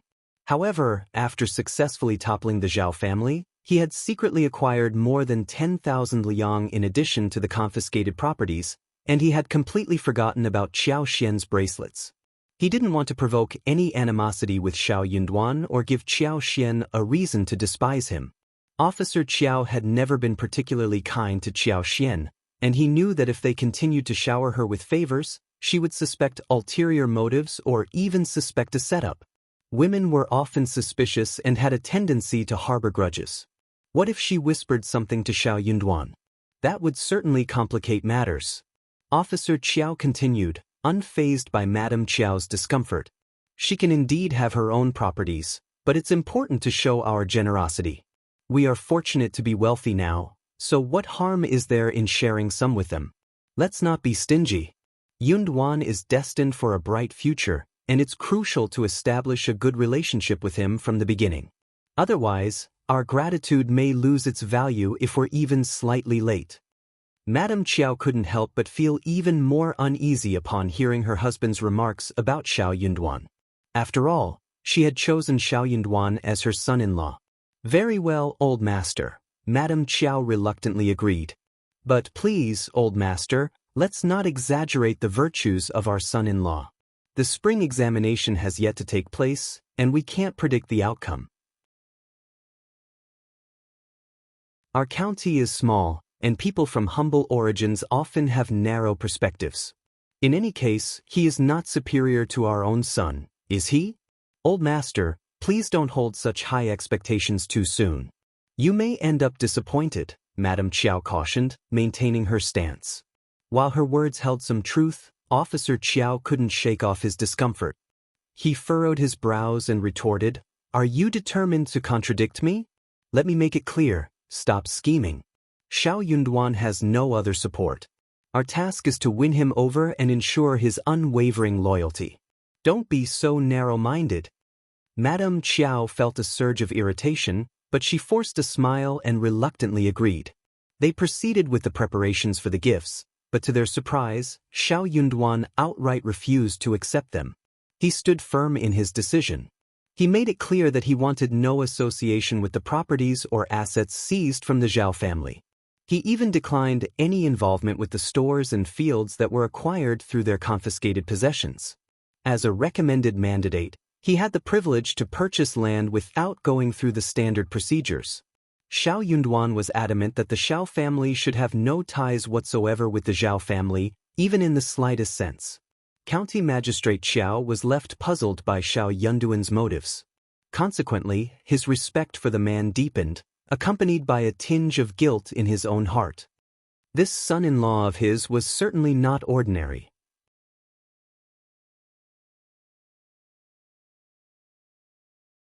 Chapter 763. School. Someone caught wind of Shao Yunduan's intentions and saw an opportunity. They purchased numerous fields from the Zhao family and approached Shao Yunduan, offering to sell some of them to him. These fields had no connection to the confiscated assets. To everyone's surprise, Shao Yunduan accepted the offers and bought the fields, paying a price higher than the market value. In total, he acquired 400 mu of land.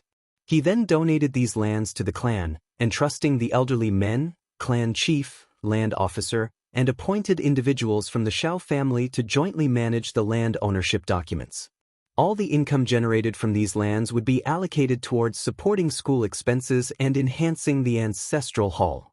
As for the remaining funds, they were to be recorded in a public account, reserved for use during times of disasters or emergencies. With the resources secured, construction of the school commenced without delay. Apart from the school building, Shao Yunduan and Xianxia also discussed the need for a separate yard dedicated to a library and study room. This space would cater to diligent students who couldn't afford to purchase books of their own. Together, they established principles and rules for the school's operations. In addition to the daily administration, they implemented regulations specifically for the library and student-related matters. Firstly, the books in the library were not to be borrowed. They could only be read within the study room. However, students were allowed to make copies of the books and take those copies with them. To incentivize academic progress, they devised a system where students who achieved the status of child student would receive a monthly supplementary of 50 won. However, if a student failed to pass the cultivated talent examination after 10 years, the supplementary would be cancelled. On the other hand, if a student successfully attained the rank of cultivated talent, they would be awarded an additional 100 won, which would be valid for a period of 10 years. Furthermore, a fare of 10 liang would be provided to any student who needed to travel for the autumn examination. This fare would cover the expenses for each journey made to attend the examination. The established standards served as a foundation, but they were open to adjustments based on the actual circumstances, with approval from the clan. Essentially, it meant that any talented children from the clan could wholeheartedly pursue their studies, knowing that their needs would be taken care of. Even orphan children could lead a frugal lifestyle and continue their education, supported by the bonuses provided and with 2 mu of plain fields at their disposal. The news spread throughout Shaoding village, filling the community with joy and excitement. Families, particularly those with children of the right age and sufficient intelligence to become students, rejoiced at the prospect of their children being the first to attend the school. Even families with younger children felt a sense of gratitude and anticipation, knowing that their children would have the opportunity to benefit from the school in the future. Furthermore, the provision of funds for disaster relief added an extra layer of security for the village, ensuring their resilience in times of crisis. It was truly a remarkable development that brought immense relief and gratitude to the villagers. Shao Yunduan went even further by expressing his intention to acquire additional fields for the clan, recognizing that the initial 400 mu was insufficient. This announcement heightened the village's joy and reinforced the unshakable foundation established by the first section of the Shao family. While Shao Yunduan didn't personally engage in the physical construction, he provided the necessary funds, allowing the villagers to mobilize their collective efforts to complete the projects. As the time for cassava harvesting approached, Qiao hired workers to carry out the task. They took great care in preserving the seedlings, ensuring their viability for future planting. Cassava cultivation was relatively low maintenance. Once the stems were cut, they were stacked and stored in a cellar. When needed, they could be easily chopped into pieces and prepared for planting. These resilient crops required minimal attention to thrive. The cassava plants, nurtured by Qiao's exceptional superpower, yielded abundant harvests. Unlike its leafy counterparts, cassava's main produce lay hidden beneath the soil, similar to potatoes and peanuts. Each plant bore multiple gray-brown fruits, roughly the size of eggs, measuring 1 to 2 feet in length. After carefully harvesting the mature cassava, they peeled away the thin layer of taupe skin, unveiling the firm, white flesh beneath. This pulp was sliced into thin pieces and left to dry under the sun. Once thoroughly dried, the slices were ground into a fine powder and passed through a sieve, resulting in the extraction of tapioca flour.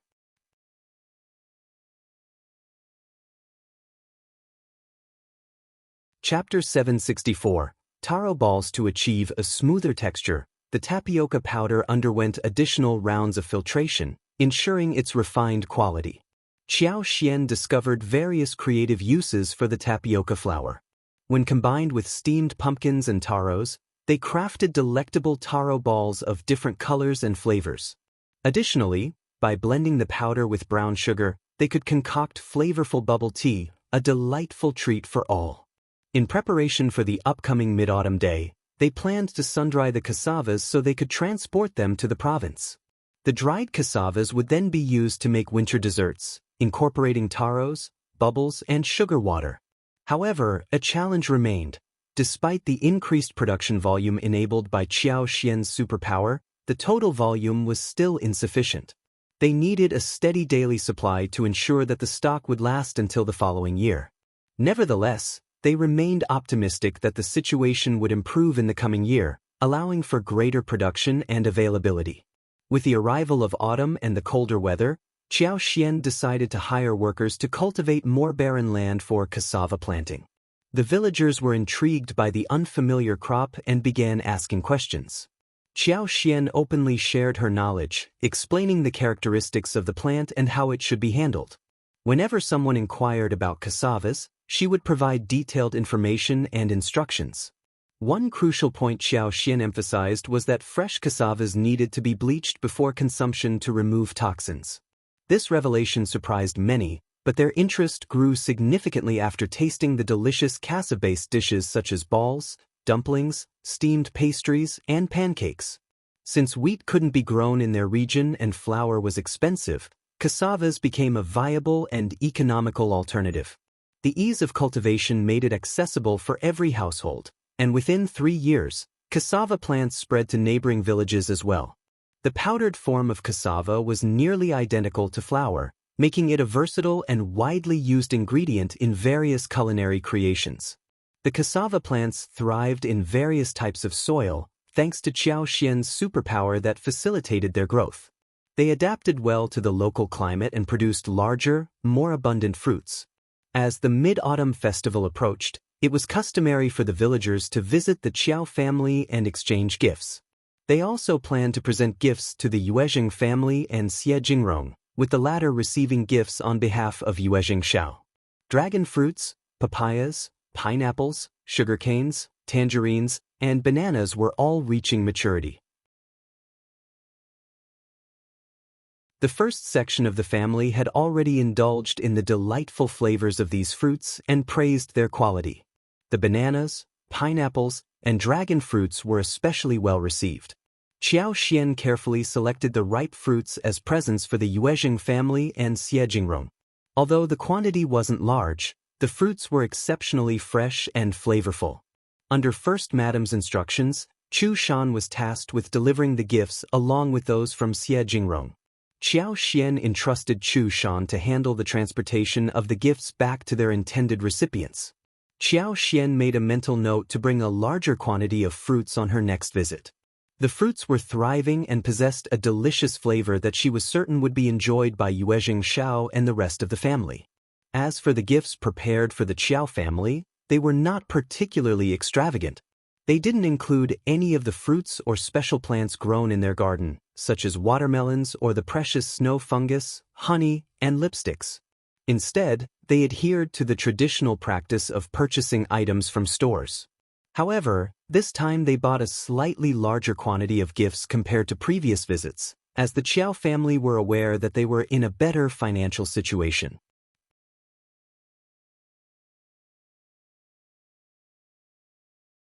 Chapter 765. Mid-Autumn Festival Officer Qiao's warm reception and his enthusiastic greeting to Shao Yunduan as the best son-in-law was a noticeable change in attitude. Qiao observed that even Madame Qiao, despite her feigned aloofness, was secretly pleased to receive them, along with the servants.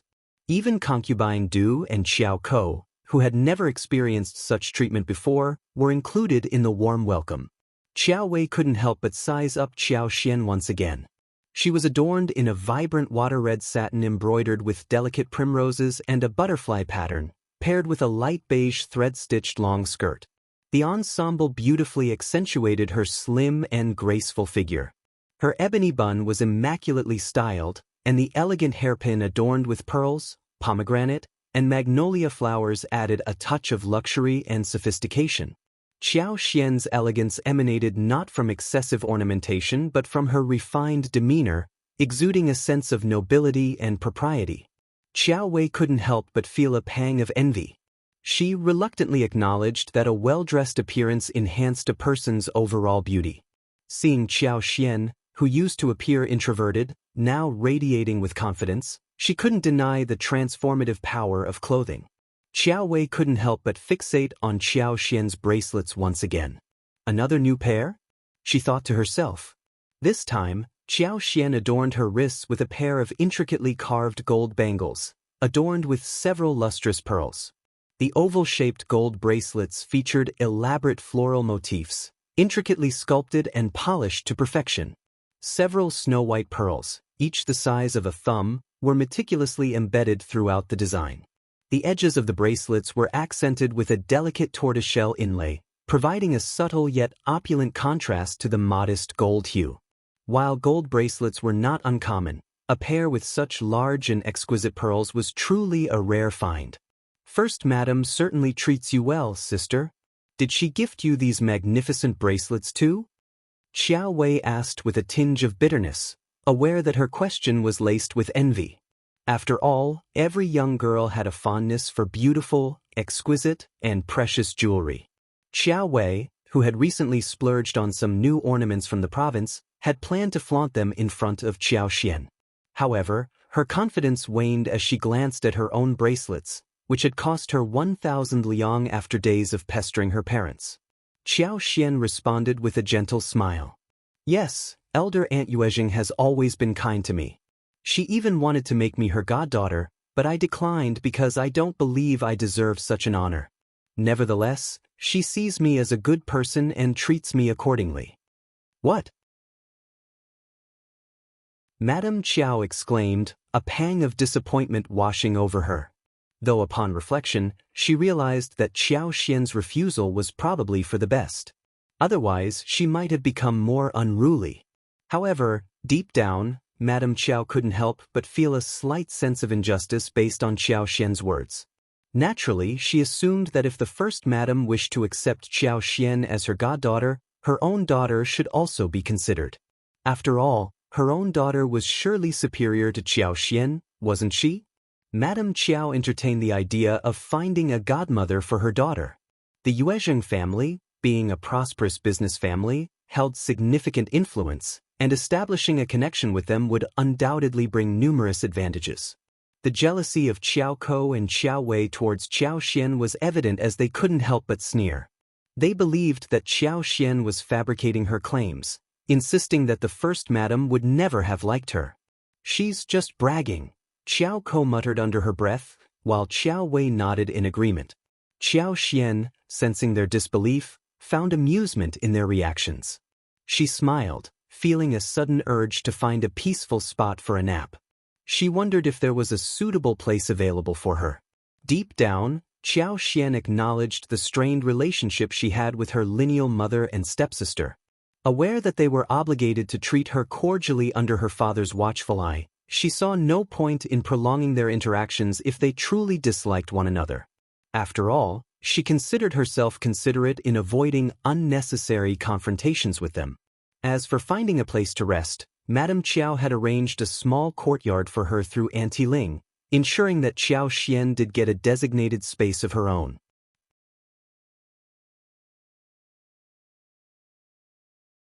Chapter 766. Forgiveness. But upon hearing Qiao Xian's request, Madame Qiao couldn't help but feel annoyed. She believed that Qiao Xian was being far too unruly. Where did they think they could just take a nap? Did they forget how they used to behave in the past? In her previous days, she would have never dared to make such a request. Although Madame Qiao wanted to give a resounding negative answer, she restrained herself from bursting out in anger. It was fortunate that she was out of sight. Deciding to accommodate their request, Madame Qiao instructed the servants to find a suitable place for Qiao Xian, Lixia, and Liqiao to rest.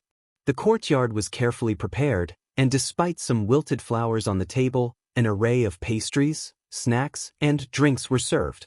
However, Lixia and Liqiao couldn't help but voice their dissatisfaction upon seeing the pastries and snacks. The pastries lack the smoothness of ours. They are so roughly made. The tea has no scent and looks far inferior to what we have at home. And these flowers, they are not as pretty or fragrant as ours. Qiao Xian couldn't help but be amused by their complaints. After all, she was the one who had created those pastries at home, using the finest ingredients. The tea she served was made from the most precious tea leaves, cultivated and nurtured under her watchful eye with her unique powers. Naturally, nothing could compare to the quality she had achieved. The Qiao family was no longer a threat to her. Together with Shao Yunduan, they had been strategizing on how to sever ties with the Qiao family.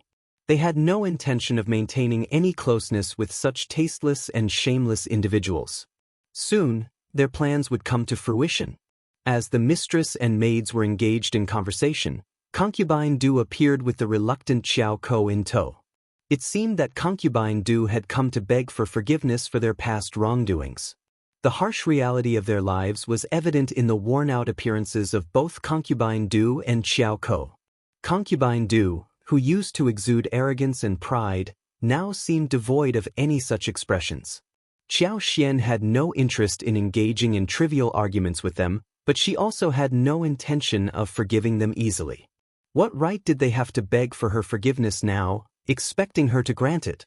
The previous owner of her body must have endured a great deal of suffering, which was why Qiao Xian herself found it difficult to establish a harmonious relationship with them. Especially Qiao Ko, who had intentionally caused her numerous troubles. "You are not in a position to demand forgiveness, and I am not inclined to grant it," Qiao Xian stated firmly. Concubine Du appeared relieved. "Second miss, are you saying you have decided to forgive us?" "Thank you. I'm sorry for the misunderstanding, Concubine Du. The truth is, we have no connection whatsoever.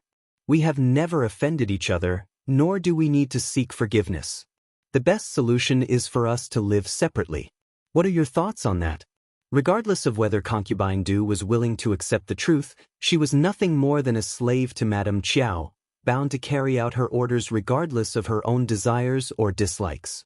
Rebelling against Madame Qiao's commands was out of the question for her.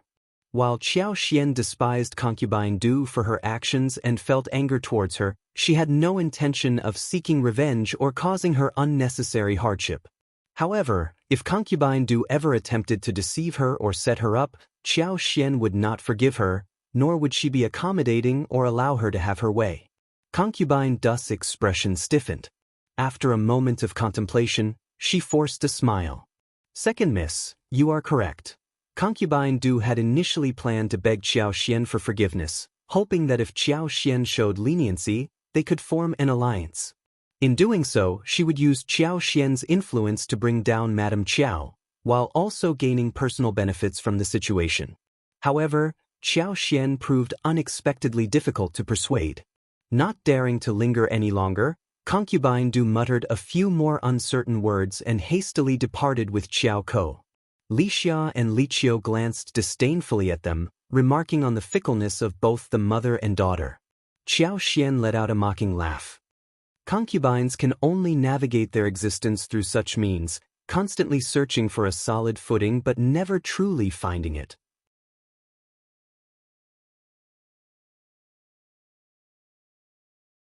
Chapter 767. News disappointed, Concubine Du listened to Qiao's angry outburst. Concubine, you expect me to beg her for forgiveness? What a joke! How ironic! Qiao had never dared to utter a word against her in their previous lives.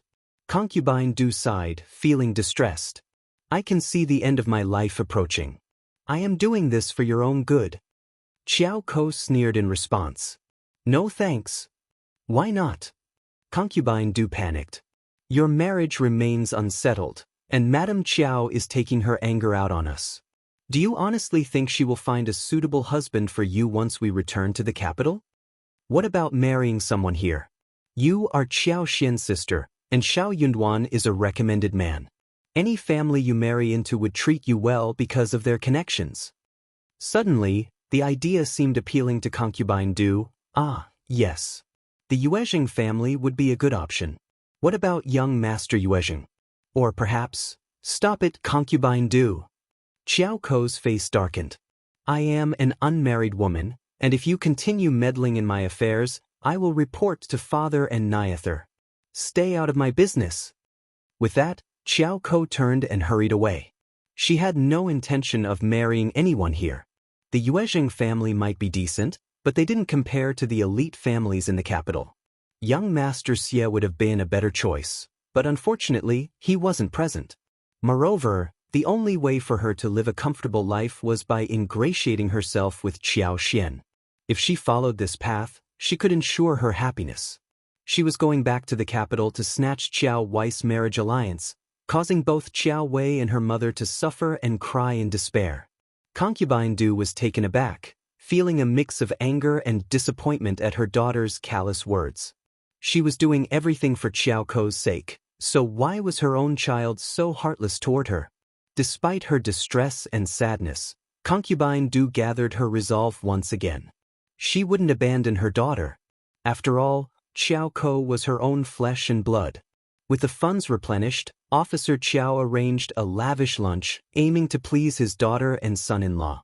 The table was filled with braised abalone, sea cucumber with green onion, and stewed bird's nest, ensuring an extravagant feast for each person.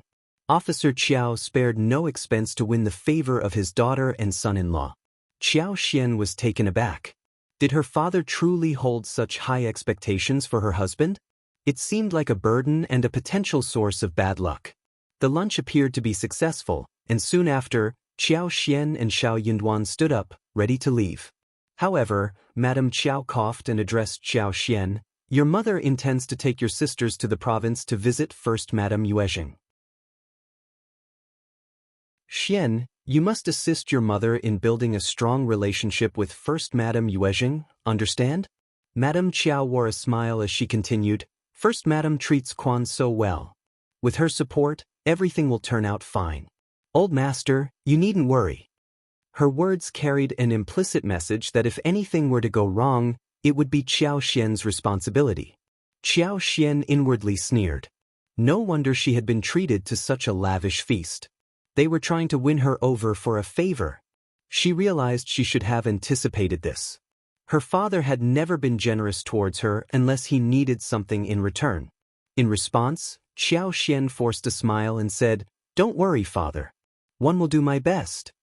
However, she made a silent decision. She would only fulfill what she was capable of doing. Anything beyond that, she would not stoop to their level of shamelessness.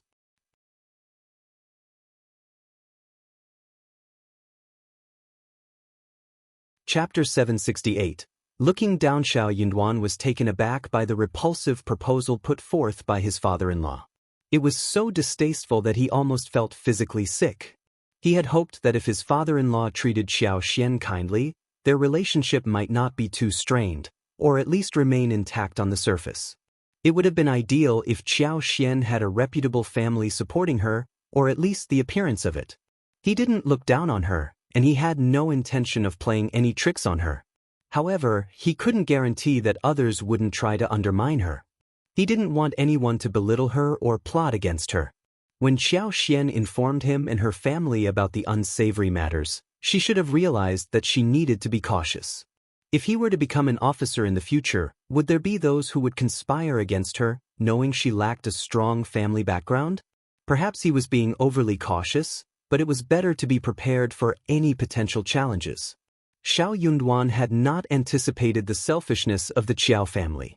They did not deserve the support of Qiao Xian's family. "Father-in-law, it's getting late. We should head home," Xiaoyunduan suggested, showing his lack of interest in prolonging their stay. Officer Qiao had intended to share more thoughts with Qiao Xian, but upon noticing Xiaoyunduan's slightly impatient expression, he decided against it and allowed them to leave. Qiao Wei pursed her lips and muttered, "Mom, I don't think second sister is willing to help us. She must hate us, which is why she won't lend a hand." Madame Qiao smiled reassuringly. "Oh no, that's not true. She is your father's daughter and will always stand by his side. Daughters would never harbor hatred towards their fathers, right?" Officer Qiao shot an irritated glance at Qiao Wei. "Your mother is correct. Your sister isn't as narrow-minded as you think. Even if she were, she should never hate her parents. What are you even suggesting?" Madame Qiao smiled. "Don't blame Wei. She's just being concerned." Officer Qiao snorted but didn't say anything further. Soon, mid-autumn day arrived, and the harvest season was approaching. The first section of the Shao family owned only a few fields, so they hired workers to help with the reaping, alleviating the burden on the family. However, the fields in Zhang village required more attention. There was also a pond that yielded fruits. Qiao Xian harvested some lotus roots and water chestnuts to bring home. The water chestnuts were steamed directly in a steamer. Once cooked, the black and hard shells were peeled off, revealing the snow-white flesh of the water chestnuts. They had a tender and chewy texture, with a fresh and sweet taste unique to aquatic plants. The lotus roots were cut into chunks and stewed with pig's trotters and peanuts. The resulting soup was rich and flavorful, while the lotus roots themselves were fresh and sweet. Additionally, they made hot and sour lotus root sticks. The soy-colored sauce clung to the finger-sized lotus root sticks, which were stir-fried with garlic cloves, green peppers, and red sour peppers. The dish offered a delightful combination of crispiness, spiciness, and tanginess. The whole family enjoyed a satisfying and delicious meal. The abundance of lotus roots allowed the family to enjoy various dishes for months to come. They could prepare cold lotus root slices, hot and sour diced lotus root, stir-fried lotus root slices, deep-fried lotus root chips, steamed lotus root meat pie, lotus root meatballs, lotus root rib stewed soup, osmanthus glutinous rice with lotus roots, and more. The versatility of lotus roots provided endless culinary possibilities. In addition to the lotus roots, the betel nut taro that Qiao Xian brought back from the province was also ready for harvest. Each betel nut taro weighed around 3 to 5 to 4 kilograms and exhibited numerous purple spots on its surface, creating a beautiful appearance once the peel was removed.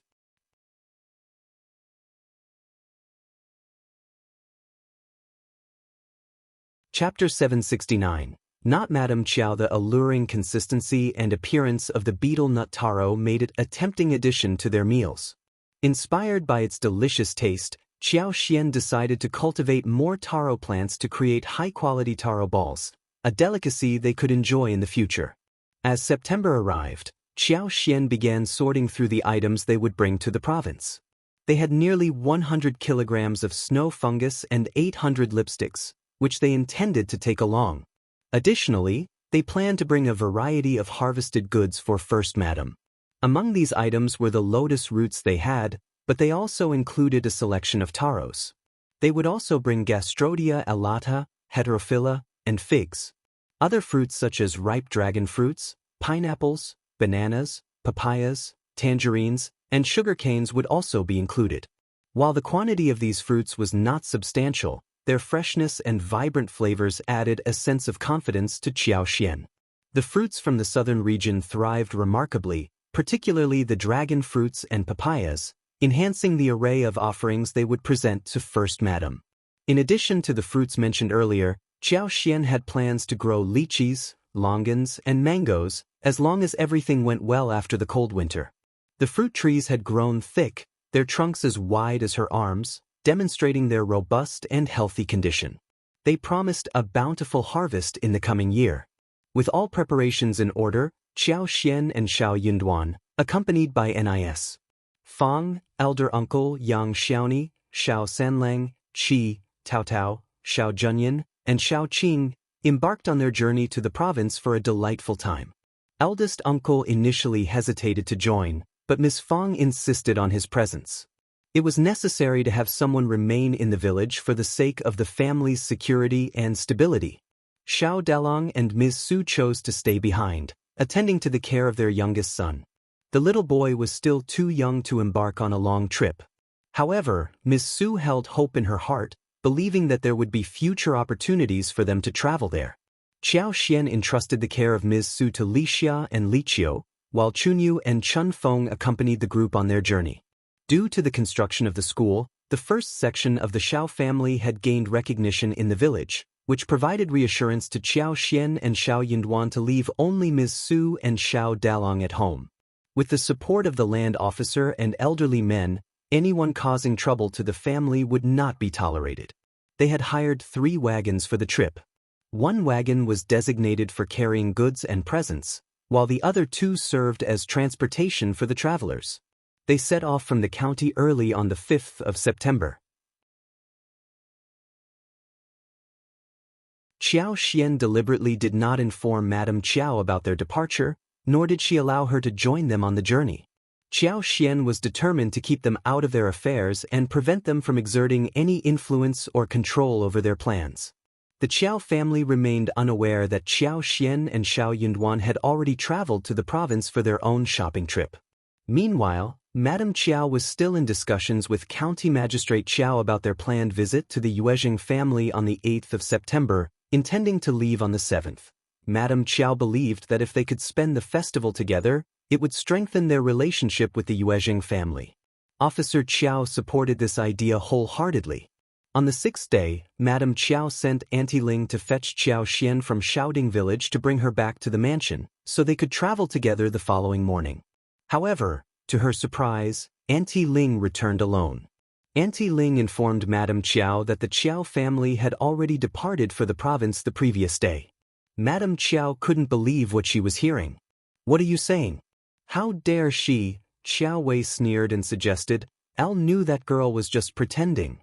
Mom, let's inform father about this so that he can reprimand her."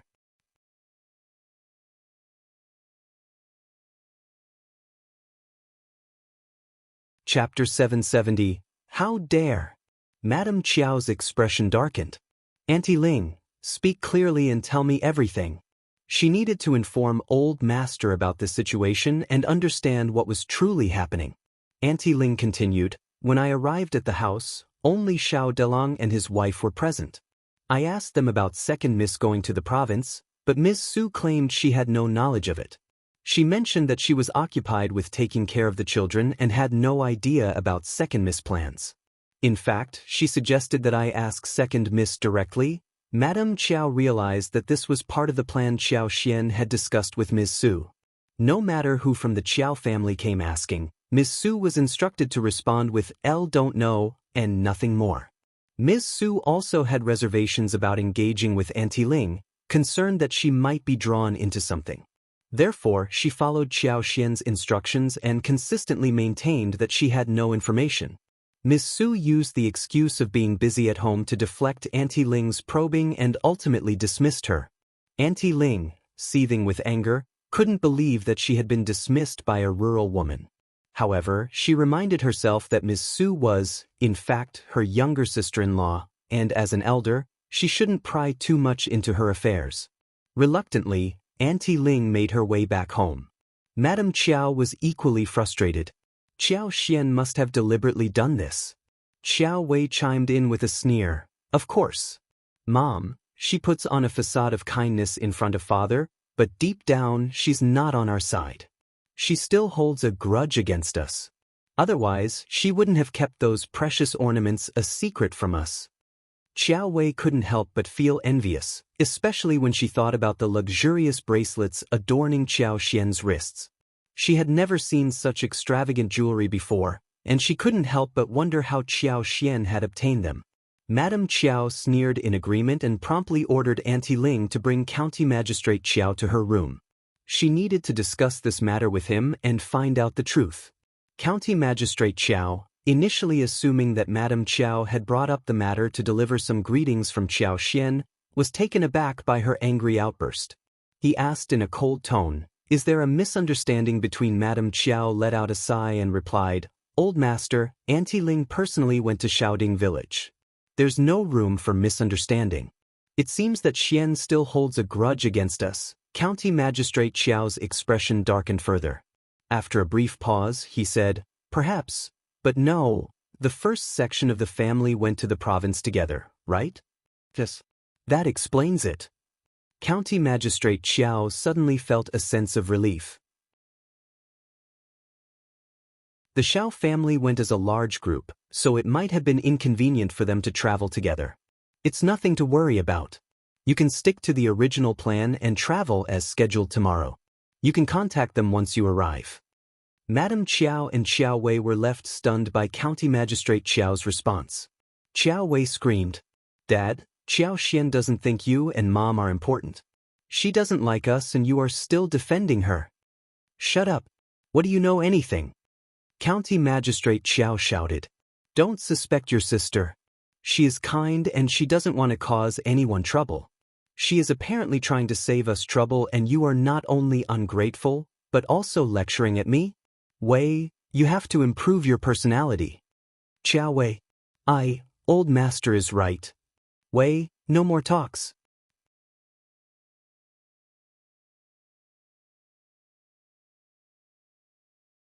Chapter 771. County Magistrate's Self-Respect. Madame Qiao drove away Qiuyue, and she smiled. "You're right, old master. It would be foolish for Xiaoxian to stay with the Yuezheng family. It would only bring disrespect and disdain upon us." County Magistrate Qiao was startled, and he could no longer keep the composure. Xiaoxian and Shao Yunduan passed by the county but did not even greet them, though they did not want to cause them trouble. They did not even inform them where and how to reach each other in the province. If Xiaoxian went into the Yuezheng family with her whole family, she was just being so rude and she would be disliked. The Yuezheng family would mock them and hate them. First Madam would not like her anymore. How ridiculous! County Magistrate Qiao, however, still tried to self-console. Xian and her husband are still too young to understand what they should do. They may have forgotten to tell us. I think her husband should have the basic rules about how to socialize with each other. They should not just go to the Yuezheng family like this. Go and meet them when you are in province together. If Xiaoxian and Shao Yunduan were in a good relationship with them, Madame Qiao should have all the reason to visit the Yuezheng family, since she was the lineal mother of the family. Madame Qiao sneered. She had lost interest in the county magistrate's words. He just wanted to save his own face and made himself convinced. Just wait and see. She wondered what made Xiaoxian and Shao Yunduan so precious that her husband defended them all the time. Qiuyue felt even worse as her frustration grew. She couldn't help but vent her frustrations to her mother. "Mom, is Dad out of his mind? Xiaoxian, that wretched woman, is playing games with us, and yet Dad still defends her? What on earth has she done to him?" Madame Qiao sneered in response and turned to Qiuyue. "Wei, I have found a suitable suitor for you. You need to work hard and secure a promising future for your husband so that you can completely overshadow Qiao Xian. Qiuyue remained puzzled by her father's actions, but Madame Qiao seemed to have a better understanding of the situation. It became clear to Madame Qiao that her husband's favorable treatment towards Qiao Xian stemmed from his belief in Shao Yunduan's potential for a prosperous future. However, such predictions were never certain. The next morning, Madame Qiao, accompanied by Qiuyue, Qiao Ko, and concubine Du, embarked on their journey to the province. Madame Qiao always made sure to bring Qiao Ko whenever matters concerning Qiao Xian were involved. When neither Qiuyue nor Madame Qiao held a proper position, it was Qiao Ko who would be forced to step forward and take charge. As for concubine Du, Madame Qiao had no intention of leaving her alone with County Magistrate Qiao. Concubine Du understood Madame Qiao's motives, and her resentment towards the situation only deepened. Qiao Ko was filled with excitement when she received the invitation to travel to the province. Upon their arrival in the evening, they settled into a nearby hostel. Madame Qiao purposely selected a hostel that was in close proximity to the Yuezheng family. Meanwhile, Qiao Xian and her family had already moved into the mansion located in the alley. The mansion had always been well maintained by the Yuezheng family, and upon learning of their arrival, thorough cleaning had been done to ensure a fresh and welcoming atmosphere. The entire family was in awe of the magnificent mansion. Wow, this is our house? Oh my God, this is the province we've been talking about.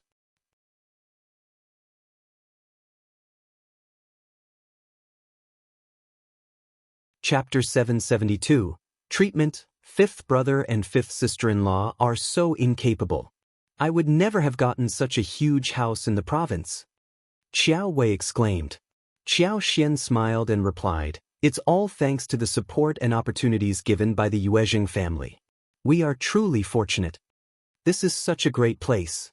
We will stay here for a few days and learn about the world. Madame Qiao added with excitement. The family chit-chat and explored their surroundings, growing more fascinated by the minute. Shao Junyan and Shao Qing, initially reserved, gradually loosened up and began to have fun in the garden, watching the fish in the pond from the railing. Shao Sanlang and Yang Xiaoni were equally amazed and delighted by the mansion. In the evening, Shao Yunduan arranged for a table of dishes to be delivered from a nearby restaurant. The whole family enjoyed a delicious meal together, engaging in lively conversation about their plans for sightseeing and entertainment. The atmosphere was joyful and animated. Upon their arrival, Qiao Xian wasted no time and immediately sent a letter to First Madam to inform her of their presence in the province. The following morning, Qiao Xian took the girls of the family and visited First Madam. First Madam was overjoyed to see them all. She warmly welcomed them and made sure they felt comfortable. During the visit, First Madam arranged for the girls to meet Madame Yuezheng. They exchanged pleasantries and had a pleasant conversation before returning to their respective residences. In the past, First Madam had refrained from introducing Qiao Xian to Madame Yuezheng, considering the scandal involving Ms. Mi Jr. and her daughter. Madame Yuezheng had declined Qiao Xian's visit at that time, but circumstances had changed. With Shao Yunduan's status as a provincial champion, Madame Yuezheng had to receive his mother and wife with respect. Therefore, Madame Yuezheng not only treated them with politeness but also prepared valuable gifts for the children. Even Ms. Mi Jr. dared not mock Ms. Fong in this new situation. Unaware of Ms. Mi Jr. and Madame Yuezheng's previous attitudes towards Qiao Xian, Ms. Fong believed that their friendly behavior was genuine. She praised the Yuezheng family for their impeccable manners, in stark contrast to the Zhao family. Deep in thought, Qiao Xian pondered the ancient belief that education and social status were highly valued. Having knowledge and a respectable name allowed one to escape being treated as low class in society. Many people, driven by the benefits of achieving a higher rank, dedicated themselves to studying and obtaining such positions. Upon returning to First Madam's residence, First Madam greeted them with a warm smile. Ms. Fong, nieces and nephews, please make yourselves at home. Don't feel restrained. I want you to know that I truly cherish Xian. I have always regarded her as my own daughter. Let's strive to foster a harmonious relationship and be at ease with one another. Everyone felt at ease and smiled, relieved by the welcoming atmosphere. First Madam's straightforward personality resonated well with Ms. Fong, who was known for her open-mindedness. They engaged in pleasant and cheerful conversations, creating a more relaxed atmosphere compared to their time at Madame Yuezheng's residence. Qiao and her family stayed for lunch before bidding farewell to First Madam. However, First Madam extended an invitation for them to spend the upcoming double 9th day together. She mentioned arranging wagons for them to enjoy a half-day trip in the mountains. Delighted, Ms. Fong smiled and accepted the invitation. Upon returning to their own house, First Madam sent a few individuals to deliver food and essential items. She reassured them that they could always seek assistance from her, emphasizing that it was preferable to obtain supplies from them rather than purchasing them in the market. Grateful for the kind gesture, Ms. Fong expressed her appreciation and accepted the offer. In the afternoon, Yuezheng Shao eagerly joined in the task of unpacking and organizing, excitedly handling the snow fungus, lipsticks, and dried cassavas.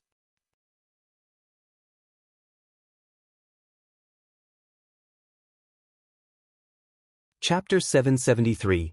Promising future Qiao had a substantial amount of cassava powder, weighing 5 kilograms, along with sun-dried cassavas. Yuezheng Shao was impressed by the quantity and planned to send his men to fetch the remaining cassavas. In addition to the cassavas, Qiao also presented taro balls and bubbles to the family. Although they had enjoyed these treats extensively at home, it was Yuezheng Shao's first time trying them. Qiao even suggested sending some to First Madam and Madame Yuezheng.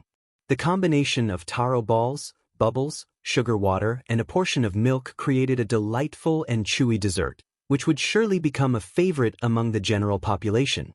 Yuezheng Shao was delighted with the discovery. Not only did it provide a source of income, but it also offered him a delicious food option. Furthermore, the family was intrigued by the exotic fruits from the south. Dragon fruits and pineapples, sourced from Qiao's home, piqued their interest. Madame Yuezheng particularly enjoyed bananas and dragon fruits, while the rest of the family appreciated all the fruits on offer. Yuezheng Shao was amazed by Qiao and her family's ability to successfully grow fruits. Without any hesitation, he promptly assigned a few people to search for dragon fruit, papaya, sugarcane, banana, and pineapple seedlings as per Qiao's request. Dragon fruits and papayas were particularly favorable as they could be planted and grown at any time. If these fruits flourished, it would expand the variety of desserts available. They might even be able to reduce their dependence on selling southern fruits by half. The future looked promising. On the day Madame Qiao and her family arrived in the province, Qiao Shao Yunduan, Ms. Fong, and Yang Xiaoni spent the entire day shopping. While Ms. Fong was not one to splurge, Shao Sanlang and Yang Xiaoni couldn't resist indulging themselves when they came across a wide array of delicious foods. Ms. Fong felt a pang of concern seeing the expenses, but she reasoned that since they wouldn't visit the province often and the couple was using their own money, she didn't intervene to stop them from splurging. Both Ms. Fong and eldest uncle were in awe of the bustling city, and spending an extra day there left them thoroughly satisfied with the experience. The excitement continued once they returned to their accommodation. For the next 2 days, Shao Yunduan and Qiao planned to explore the province with their family and celebrate the double 9th day with the Yuezheng family. Afterward, Shao Yunduan had some literary gatherings lined up where he would visit esteemed masters alongside Xiejingrong. Shao Yunduan hadn't had the opportunity to engage in practical discussions with his fellow peers since becoming the provincial champion. Meanwhile, Qiao decided to inspect the land she had recently purchased. With the autumn harvest completed, there was an abundance of available laborers. Qiao made the decision to hire them to begin sorting out the 1,000 mu of land. Although they would have to wait until spring to cultivate bananas, sugarcane, and pineapples, they could start planting papayas, dragon fruits, tangerines, and pomelos right away.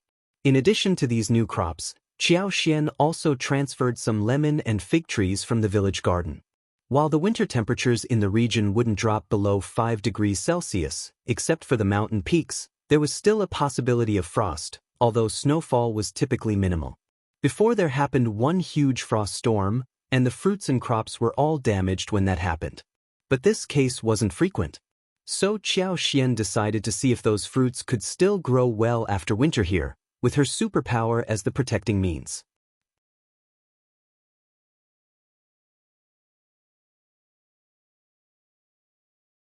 Chapter 774. Fighting forward. As long as the plants managed to survive the winter this year, the following year wouldn't pose a problem either. Rather than relying solely on supernatural powers, she sought assistance from Yuezheng Shao to gather a significant amount of straw. This way, when the temperature dropped, she could cover the tree roots with straw to keep them warm. Additionally, she planned to create smoke in the vicinity to protect the fruit trees from frost damage.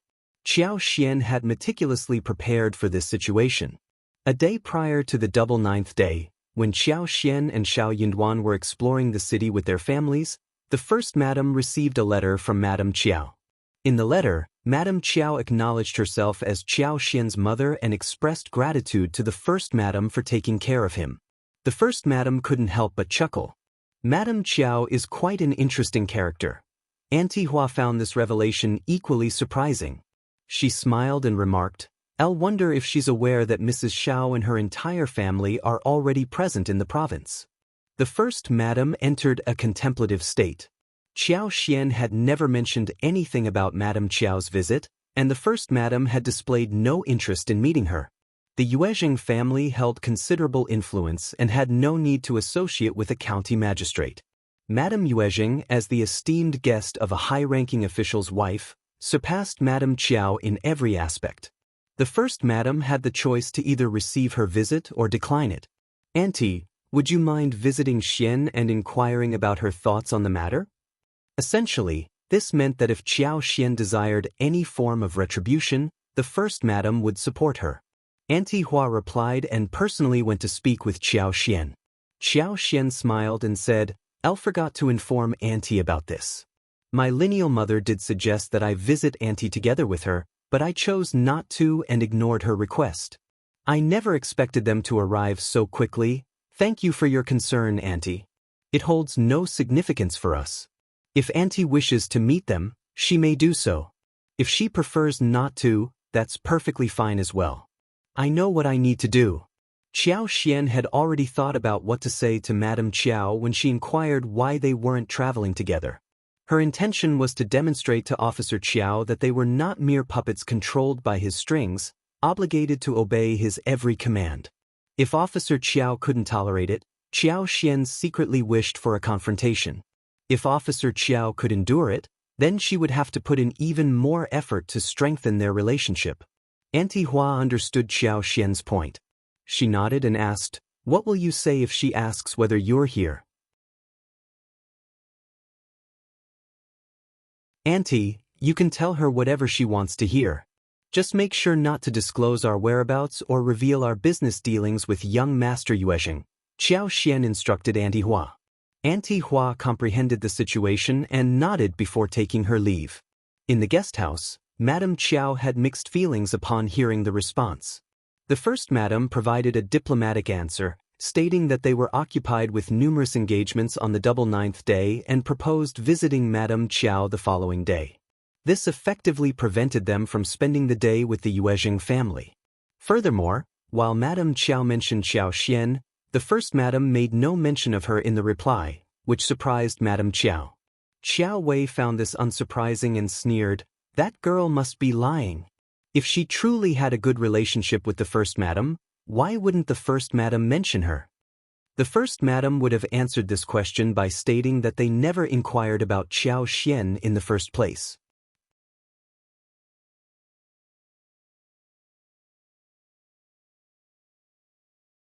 Chapter 775. Visiting Madame Qiao. Having received a response that only expressed gratitude for taking care of Qiao and nothing more, refrained from adding any additional information herself.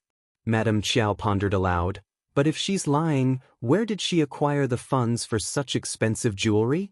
Qiao Wei was at a loss for words. They had never possessed anything valuable like those ornaments, yet they could discern that none of them were counterfeit. "We'll find out when we meet the first madam." Unfortunately, we won't be able to spend the festival with the Yuezheng family. However, Qiuyue found solace in the thought that Xian must be in a similar situation to theirs. Their objective had been to spend the day with the Yuezheng family in order to forge a closer bond. Regrettably, that goal remained unfulfilled, leaving them feeling greatly disappointed. On the day of the Double Ninth Festival, the first Madam and Yuezheng Shao extended an invitation to the first section of the Shao family to join them on a wagon ride outside the city. Jean had made all the arrangements in the abbey early in the morning. Surrounded by mountains and rivers, the abbey had been adorned with an abundance of specially cultivated chrysanthemums. Outside the abbey, wild chrysanthemums in various shades of light purple, yellow, and white blanketed the mountains and plains, creating a stunning and captivating sight in this autumn season. Yuezheng Shao took Shao Yunduan and his father for a tour outside, while the first madam accompanied Ms. Fang, Qiao Xian, and the other girls on a mountain excursion. While mountains were a common sight in the countryside, the view here at the abbey was distinct and carefully chosen by the Yuezheng family. The mountain path had been well maintained, with numerous flowers and trees planted for people to admire. Along the way, several pavilions provided resting spots. The highest pavilion on the mountain was spacious, where guests were served fruit snacks, cooked tea, and enjoyed their beverages. When viewed from a distance, the scene was truly magnificent. The entire day passed joyfully, leaving everyone in high spirits. The first madam decided to escort them directly back home, and they all agreed to spend the night together. The Yuezheng family also had their own reunion on this day. When the first madam, old master, and Yuezheng Shao insisted that they join, Ms. Fang and her family couldn't refuse. The old master and the first madam were deeply grateful to Qiao Xian for saving their lives, and with the two families engaged in business together, it was only fitting that they gathered for a festive dinner.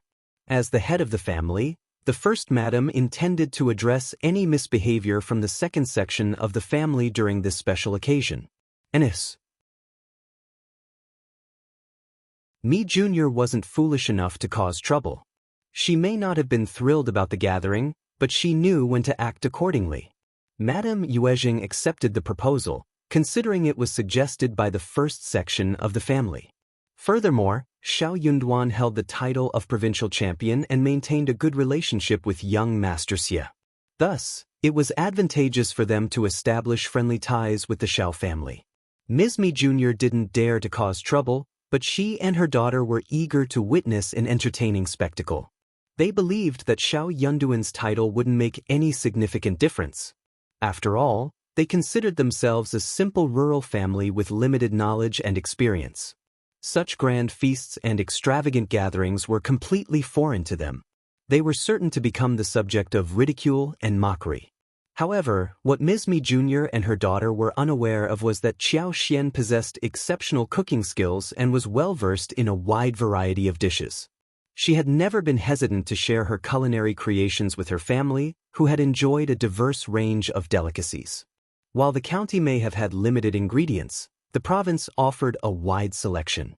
Qiao Xian and Shao Yunduan always made sure to bring an abundance of ingredients back home during their visits.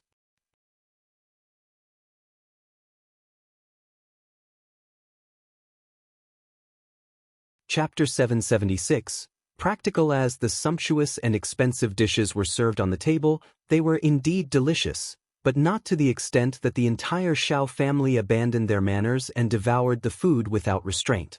Contrarily, Ms. Fang had never been an arrogant individual, and she had instilled good values in her children.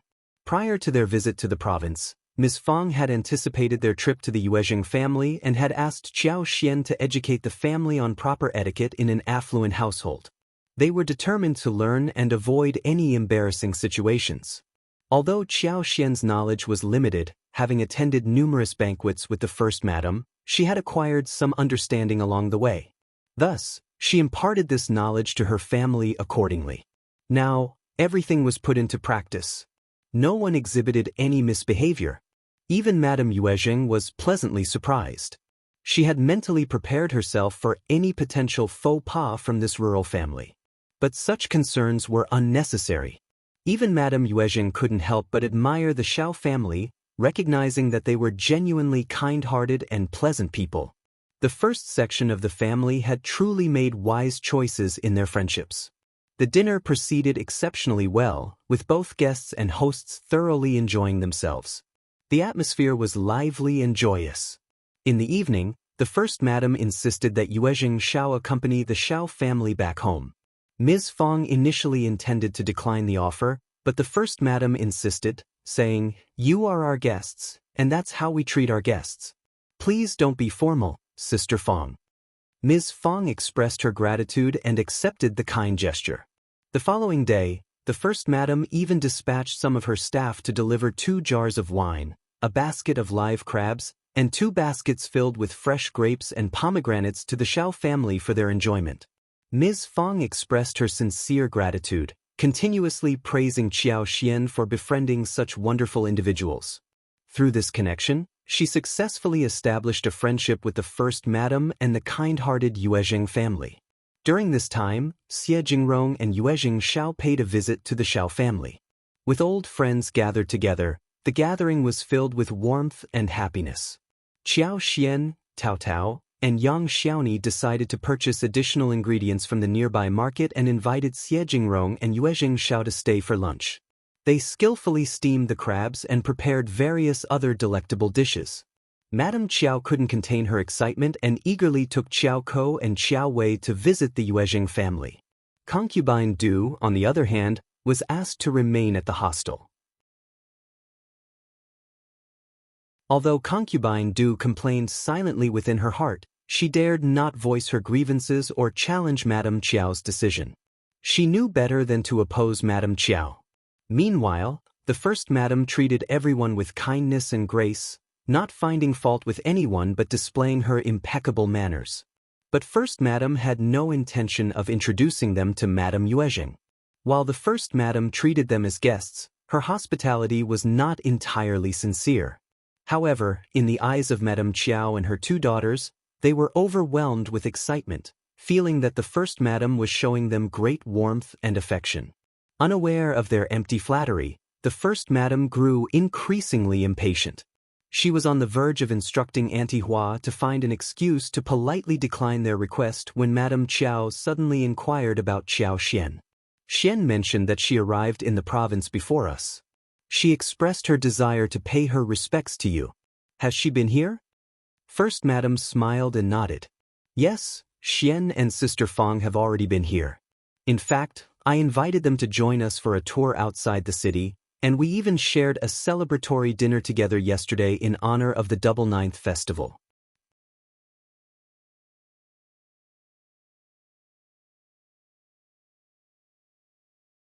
Chapter 777, Visiting, What? You invited them to spend the day together? The 3 women's expressions instantly changed. Qiao Wei reacted the most fiercely, her anger bursting forth without any hesitation. First madam observed their reactions and sneered inwardly, perplexed by their distress. Why did they care so much about her treating Qiao Xian kindly? Why were they reacting so miserably, especially elder Miss Qiao? She appeared as though she had been struck. First madam couldn't comprehend it at all. It was true that the entire family disliked Qiao Xian and had never treated her well. But she had openly invited Qiao Xian and her family to visit, with no intention of hiding her actions. She smiled and explained, I have always held great admiration for Xian, and I genuinely like her. Her husband and my son have established a good relationship, so when they came for a visit, I invited them to join us for dinner to celebrate and enjoy each other's company. Qiao Ko found satisfaction in Madame Qiao and Qiao Wei's displeasure. However, upon hearing First Madam speak so highly of Qiao Xian, she also felt annoyed. She smiled and inquired, So, the second sister was here? Where are they staying? My sisters and I have missed her terribly. Madame Qiao forced a smile and requested, Please, do tell us. She felt extremely irritated. However, she couldn't blame First Madam for inviting Qiao Xian and her in-laws to dinner while excluding them. Madame Qiao wasn't in a position to voice her displeasure, nor did she dare to do so. Before First Madam could respond, Qiao Wei interjected, The second sister is always so selfish. She only cares about herself and not others. We discussed coming to the province together, but she arrived first without informing us. We don't even know where to find her." First Madam's expression faltered upon hearing Qiao Wei's words. She forced a fake smile and remarked, "I'll admire her strong-willed personality. She's a remarkable young woman, and I appreciate her assertiveness. Elder Miss Qiao, perhaps you have misunderstood her?" Madame Qiao, quick to defend her daughters, interrupted Qiao Wei, saying, "They are close sisters and have always been carefree with each other." That's what Qiao Wei meant. First Madam smiled and nodded, saying, "Of course." Auntie Hua finally found an excuse and said, "First Madam, the housekeepers from the Southern Abbey are here waiting to see you. They have an urgent matter and need your attention before they leave, so..." First Madam gave a regretful smile to Madame Qiao and said, "I'll apologize, but I must attend to this matter. Perhaps we can continue our conversation next time, Madame Qiao?" Madame Qiao, accustomed to being treated with respect and courtesy due to her association with County Magistrate Qiao, felt a surge of irritation. It had been years since she had been dismissed as a guest. Maintaining the family's reputation was crucial in business circles. Feeling her frustration mounting, she couldn't bear it any longer. She stood up, forced a smile, and bid farewell. "Very well then. Goodbye. Goodbye." First Madam also rose from her seat and saw them off with a smile. Maids quickly stepped forward and escorted them out of the premises.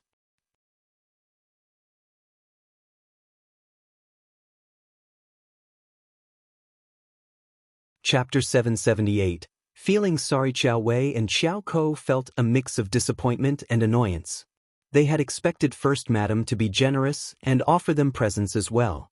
After all, she had showered Qiao Xian with precious gifts. Why were they being treated so differently? They couldn't help but wonder why the Yuezheng family didn't even bother to offer any presents during their first meeting. It seemed unfair and left them feeling overlooked. Unbeknownst to them, First Madam had indeed prepared some gifts. However, upon hearing Qiao Wei speak ill of Qiao Xian and Xiao Ko constantly indicating their annoyance towards her, First Madam's initial goodwill wavered. She was a perceptive person and understood that maintaining superficial connections was unnecessary. Ultimately, she decided not to present them with any gifts. It was a subtle way of expressing her dissatisfaction and protecting Qiao Xian from unfair treatment. Madame Qiao, on the other hand, grew increasingly irritated by her encounter with First Madam. She couldn't fathom what was wrong with the Yuezheng family. She was about to return to the capital with her husband, and she had no intention of cultivating any further relationship with them. Perhaps their family's business in the north wasn't doing as well as she had presumed. Madame Qiao couldn't comprehend the arrogance displayed by the Yuezheng family in treating an officer's wife so poorly. In her eyes, they were nothing more than a group of uncivilized and narrow-minded individuals lacking basic manners. While she acknowledged that there was little she could do about the Yuezheng family directly, she was determined to make Qiao Xian suffer. Madame Qiao refused to let Qiao Xian believe that her husband's newfound status made her invincible. As the girl's biological mother, Madame Qiao believed she had the authority to teach her a lesson, despite her marriage. As Madame Qiao and her daughters departed from First Madam's residence, a realization struck her. First Madam had failed to provide them with the information regarding Qiao Xian and her in-laws' whereabouts. However, it was not feasible for her to turn back and inquire at that moment. Madame Qiao reluctantly let go of the thought, feeling even more disgruntled. Just as she was leaving the mansion with her biological daughter and the concubine's daughter, they unexpectedly encountered Ms. Mi Jr. Ms. Mi Jr. initially didn't recognize Madame Qiao and her daughters, resulting in a frown on her face. However, the maid intervened and introduced both parties to each other. Upon learning that Ms. Mi Jr. was the second Madame Yuezheng, Madame Qiao felt a surge of motivation and greeted her, inadvertently revealing her status as Qiao Xian's biological mother. She wanted to make it clear that Qiao Xian would never escape the influence of the Qiao family. Mi Jr.'s eyes lit up, and she greeted Madame Qiao with a smile. "Oh, Mrs. Shao's lineal mother, greetings. You are too kind, second Mrs. Yuezheng." Madame Qiao felt even more irritated seeing Ms. Mi Jr. greet her for Qiao Xian's sake. Madame Qiao couldn't help but wonder if that wretched girl had managed to gather so many allies. She knew that First Madame didn't wish to keep her around, and Ms. Mi Jr.'s husband had sons of his own. It was a well-known fact that biological mothers and the children of concubines were rarely on good terms. Thus, Ms. Mi Jr. saw an opportunity to cause trouble, leveraging her position as the second madam to spite Qiao Xian's lineal mother. My elder sister-in-law must be too busy to receive you well. I am free. If you want, what about having tea with me? We can have some nice chats with each other too. Faced with Ms. Mi Jr.'s warm, open arms, Madame Qiao and the two daughters were so surprised and glad. They were never going to miss this open opportunity. Madame Qiao accepted the invitation directly. Therefore, the three women walked away with Ms. Mi Jr. But the maid who was supposed to lead them out could not do anything, but reported the situation to First Madam honestly. First Madam was very surprised. But she did not mind. Instead, she smiled briefly, my sister-in-law is very hospitable. She was never up to any good. But that did not bother her.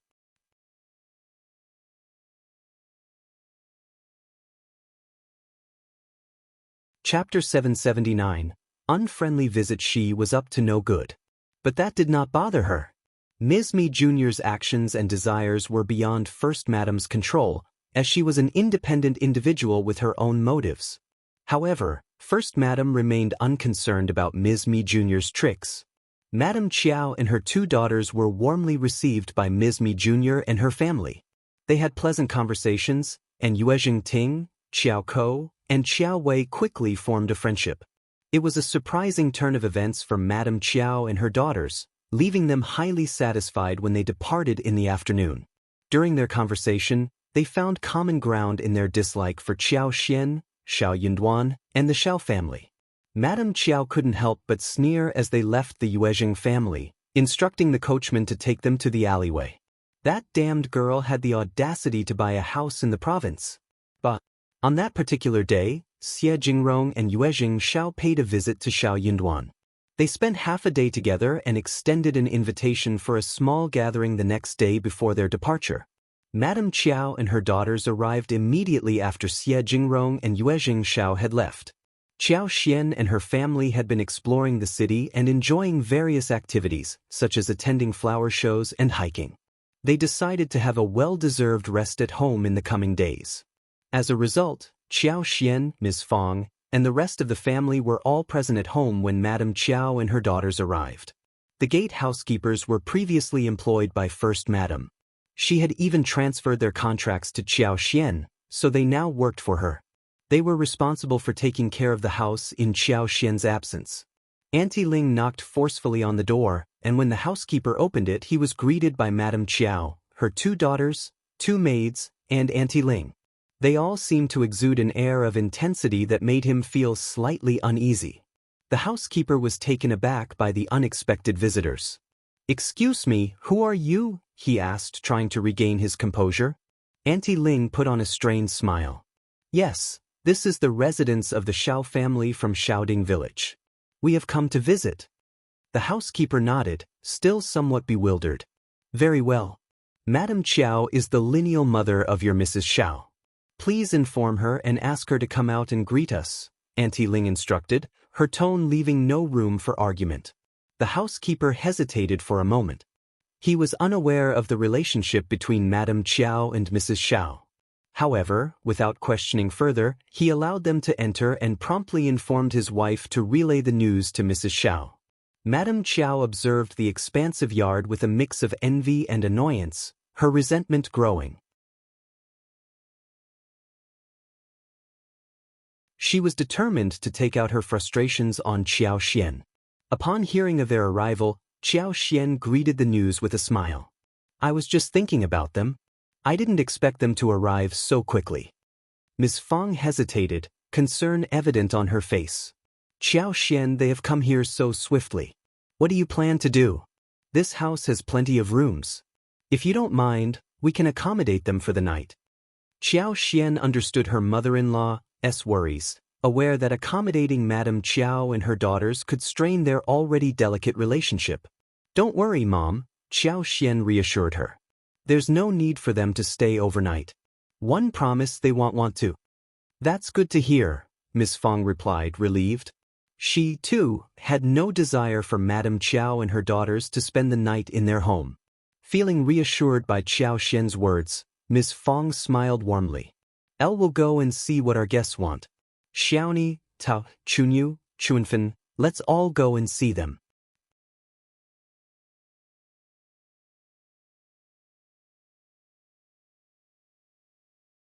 Chapter 780. The Qiao family's business. She was determined to support her daughter-in-law, ready to confront any bullying from her lineal mother. With a sense of warmth in her heart, Xian smiled confidently. "All right, let's go and see what they want." The group made their way to the front yard, where they were met with piercing gazes from Madame Qiao and her two daughters. "Xian, how dare you buy a house behind our backs? Explain yourself." Madame Qiao's voice was filled with anger. Qiuyue couldn't contain her frustration any longer and erupted in a furious shout. "Explain yourself, Xian." Xian raised an eyebrow, feigning surprise. "Explain?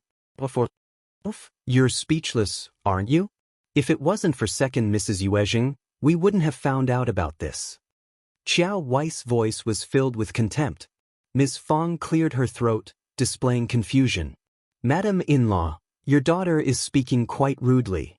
Why should we have to inform you about our house purchases?" "Qiuyue." Madame Qiao was stuck in words. Indeed, the Shao family had every right to purchase the house without informing the Qiao family, as they didn't rely on them for financial support. The Qiao family's furious rush forward seemed unreasonable. Qiuyue, determined to provoke a confrontation, sneered, "We're all here together, so why pretend? Xian, did you pay for that house? Where did you get the money from?" Xian did buy the house and possessed the contract. However, Ms. Fong had never asked her about it or sought to claim ownership for herself. Being an honest person, she appeared somewhat hesitant.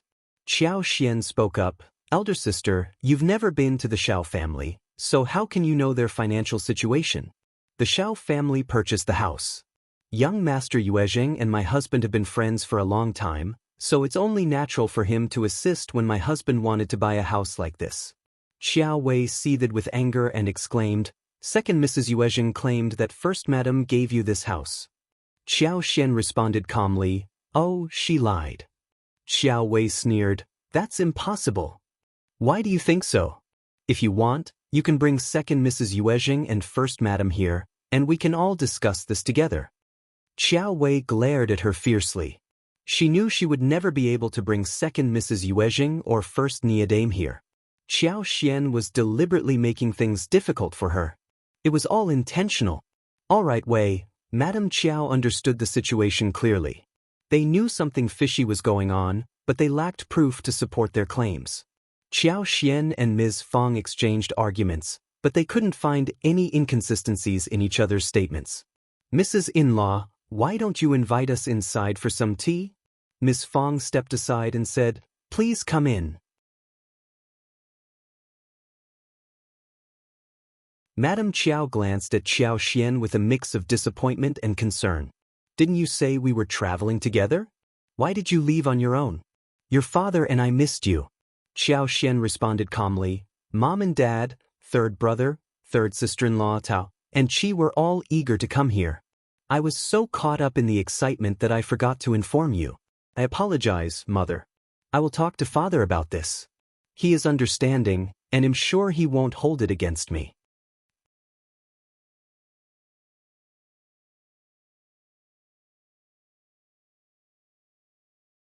Chapter 781. Cheap Deal. Madame Qiao. Madame Qiao's anger intensified. She had not expected Xian to be so adept at handling the situation. It only fueled her regret further. She wondered why she had allowed Xian to marry Shao Yunduan in the first place. Perhaps she should have sent her to become a nun instead. Qiuyue couldn't bear Xian's deliberate arguments. "You did this on purpose. What a pathetic excuse. Xian, you are truly wicked." Xian inwardly sighed, thinking, how can you be so foolish? Unsurprisingly, Ms. Fong didn't take kindly to Qiao Wei's accusation. She retorted, Elder Miss Qiao, my daughter-in-law is telling the truth. We were all eager to explore the province, so we came together as a family. Yang Xiaoni chimed in, yes, we were all excited about this trip. My fifth sister-in-law is incredibly kind and patient, explaining everything to us because we are unfamiliar with the area. It's only natural that she got caught up and forgot to inform you. Can't you understand that? Tao chimed in saying, we're not perfect, we can forget things. Yeah, stop nitpicking. You're right, everyone can forget things. Qiao Xian smiled warmly and contentedly, her eyes sparkling with joy. It was indeed a delightful day. Qiao Wei's face contorted in frustration. What was going on? How had Qiao Xian managed to win everyone over? Had she bought them off? Qiao Ko couldn't help but feel bitter and envious. It seemed like the women from the Shao family were all standing up for Qiao Xian and contradicting Qiao Wei. Qiao Xian was incredibly fortunate to have such supportive in-laws. In the end, it turned out that Qiao Xian was the one who had struck gold. Qiao Xian's popularity among the Shao family took Madame Qiao by surprise. She hadn't expected the women from the countryside to stand up for Qiao Xian and contradict her own daughter. Yet, she couldn't deny that Qiao Xian had carelessly fallen into their trap, leaving her with no excuses to defend her. Madame Qiao sighed inwardly, realizing that her daughter's impulsive behavior had put her in a difficult position. Trying to diffuse the tension, Madame Qiao forced a smile. Wei has always wanted to travel with Xian, and she was disappointed when it didn't happen. That's why she spoke rudely. Please, Mrs. In-law, don't be angry with her. Qiao Xian gracefully responded, it's all right, mother. My mother-in-law is understanding and forgiving.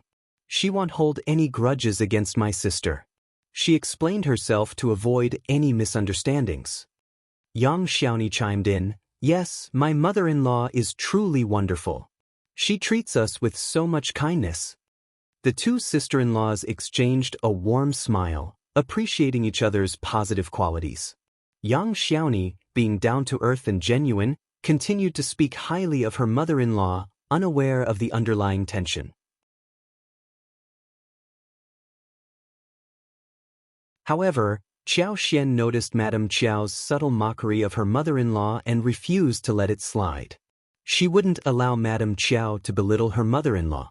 Ms. Fong, feeling pleased and grateful, beamed and said, that's because you are so kind, so I treat you well in return. I'm not a mean person. Please come in and have a seat, Mrs. In-law.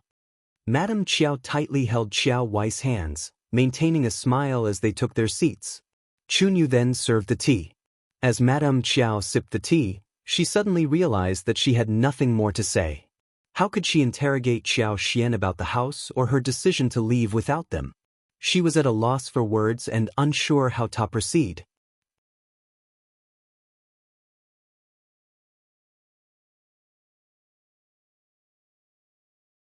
Chapter 782. Staying away. Madame Qiao was aware that First Madame held a dislike towards them, and she acknowledged First Madame's strong and independent nature, making it difficult to influence her.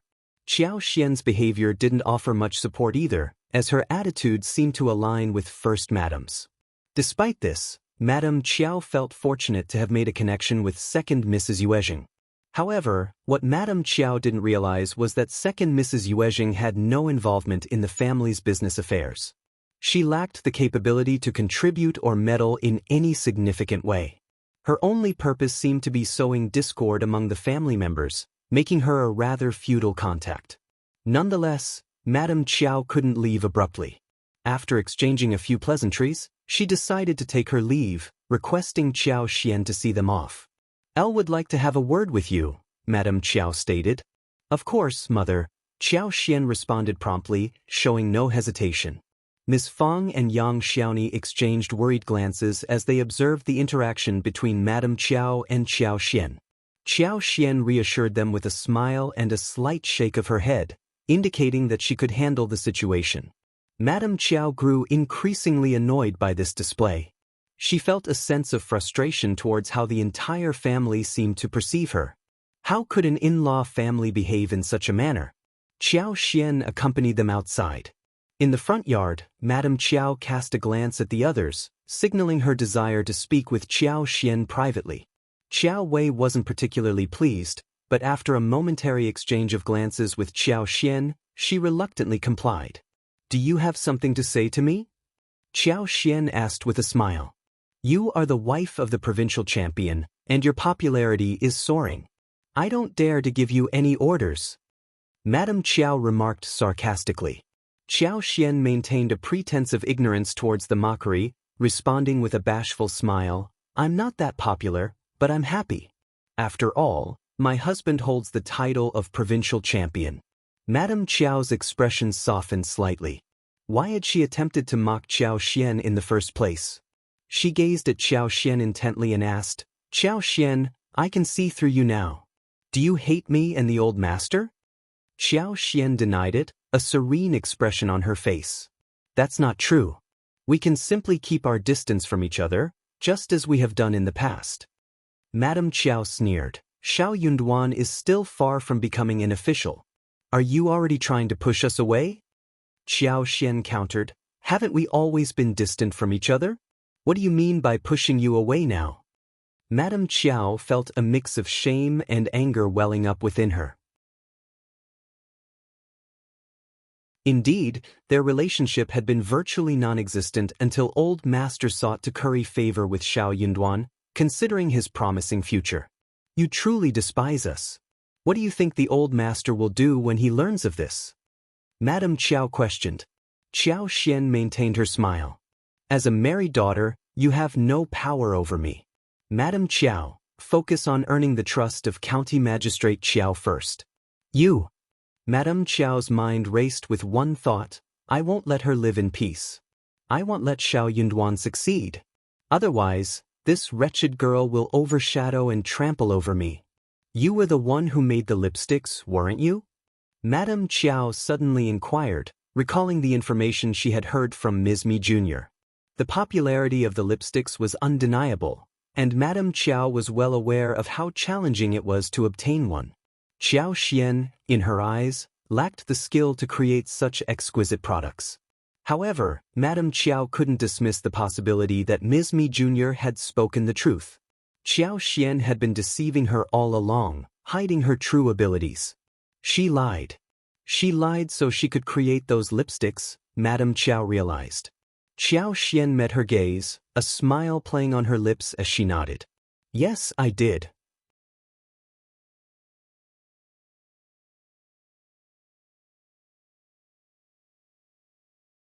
Chapter 783. Trouble. Madame Qiao felt a surge of anger and frustration upon learning the extent of Qiao Xian's success. It was a substantial amount of money that Qiao Xian had made from the lipstick business. The popularity of the lipsticks had persisted for over a year in the province, and yet Madame Qiao and her old master had struggled immensely to gather enough funds for old master's position in the capital. If only she had known about Qiao Xian's financial success earlier, she wouldn't have endured so many sleepless nights or sold precious belongings. Qiao Xian, seemingly aware of Madame Qiao's vexation, added fuel to the fire with a mischievous smile. "Actually, it's not entirely my doing. My sister-in-laws have been instrumental, and this wealth belongs to the Shao family." Madame Qiao forced a smile, understanding that Qiao Xian was purposefully provoking her. However, she was at a loss as to what she could do about the situation. Even though she now knew that Qiao Xian was the mastermind behind the profitable lipstick business, she was powerless to take action against her. Madame Qiao's mind was filled with determination. She refused to let go of the matter regarding the lipsticks. She planned to discuss it with the old master, seeking to acquire the instructions and secure a continuous source of wealth for their family. With the success of the lipstick business, both she and the old master would no longer have to face financial hardships. Furthermore, Madame Qiao had heard that the lipsticks had made their way to the capital and were receiving positive acclaim. If she could obtain the source of these lipsticks, she could establish connections with influential and noble individuals, potentially improving their social standing. For now, she would have to endure and bide her time. The Shao family is indeed remarkable. You're fortunate to have married into such a capable family, Madame Qiao remarked sarcastically. Xian maintained her composure and replied, "Thank you for acknowledging their assistance, mother. I will always remember your kindness." Madame Qiao sneered in response. "Make sure you do." She then took Qiuyue and Xiao with her, and Qiuyue was on the verge of asking a question when she abruptly stopped. "Mother, the Shao family is quite formidable. Shao Yunduan is just an ordinary recommended man. They think they have already reached great heights." Qiuyue was seething with anger. "Xian never mentioned this house to us. Is it so degrading to have a house like this? She didn't even invite us to stay. But I wouldn't want to stay with her either. And she doesn't say a word about it." "Mother, she's humiliating you," Qiuyue exclaimed, her frustration evident. Madame Qiao's expression turned cold. Indeed, Xian was humiliating her. She was also humiliating the old master.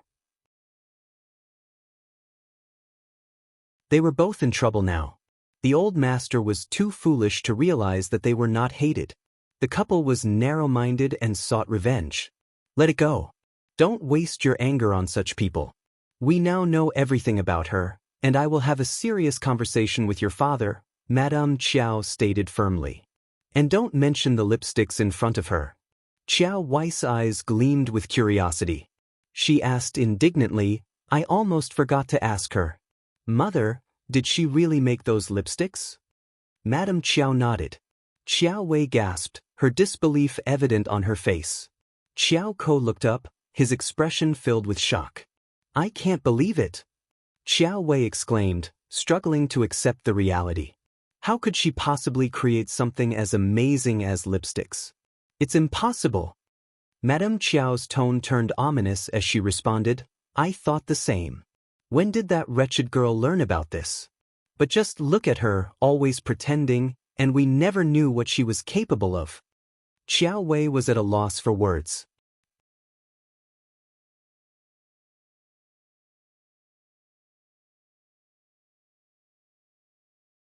Chapter 784. Invitation. Xian had undergone a remarkable transformation from her previous timid demeanor as the daughter of a concubine. Second Mrs. Yuezheng's words held a persuasive power that resonated with Qiuyue.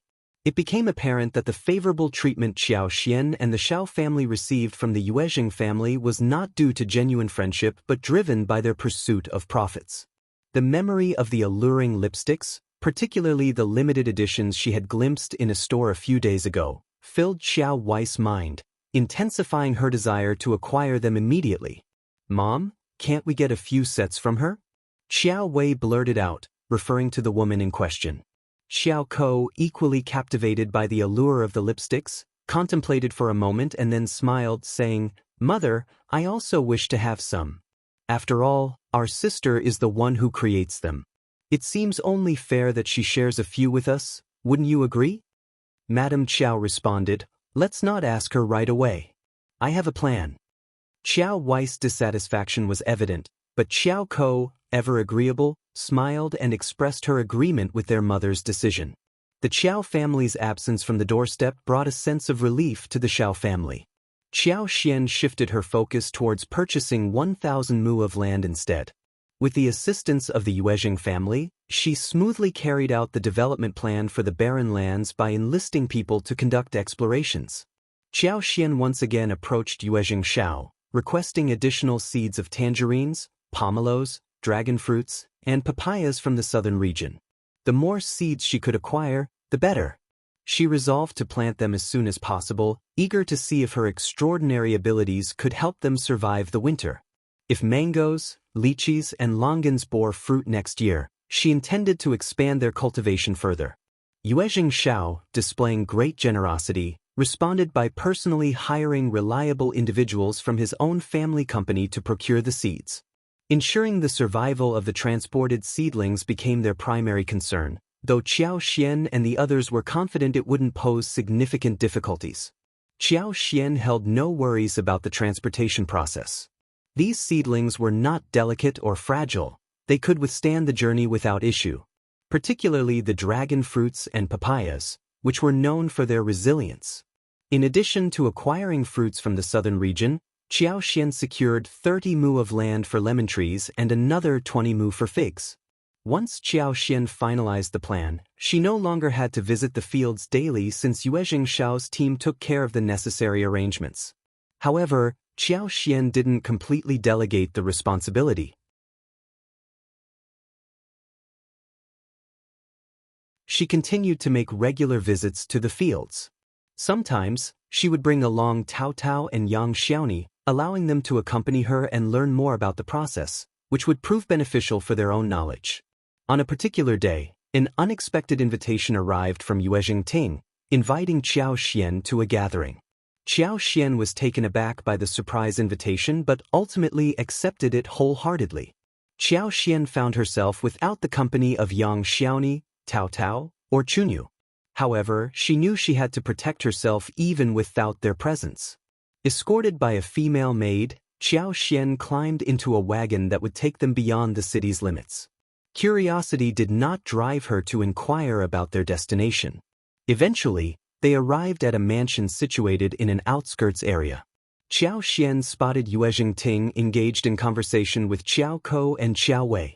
While she hadn't anticipated this meeting, she wasn't surprised either. Madame Qiao had previously spoken with Ms. Mi Jr., and it was only natural for Qiao and Qiuyue to form a friendship. Qiao understood the underlying dynamics. "Mrs. Shao, how unexpected to have you respond to my invitation. What a delightful surprise." Yuezheng Ting sneered, her tone laced with mockery. Yuezheng Ting knew that she could never marry Xiejingrong. Yet, she refused to be forced into a union with anyone else, especially when her mother persisted in finding a suitable suitor. Yuezheng Ting was determined to find a way to escape such arrangements.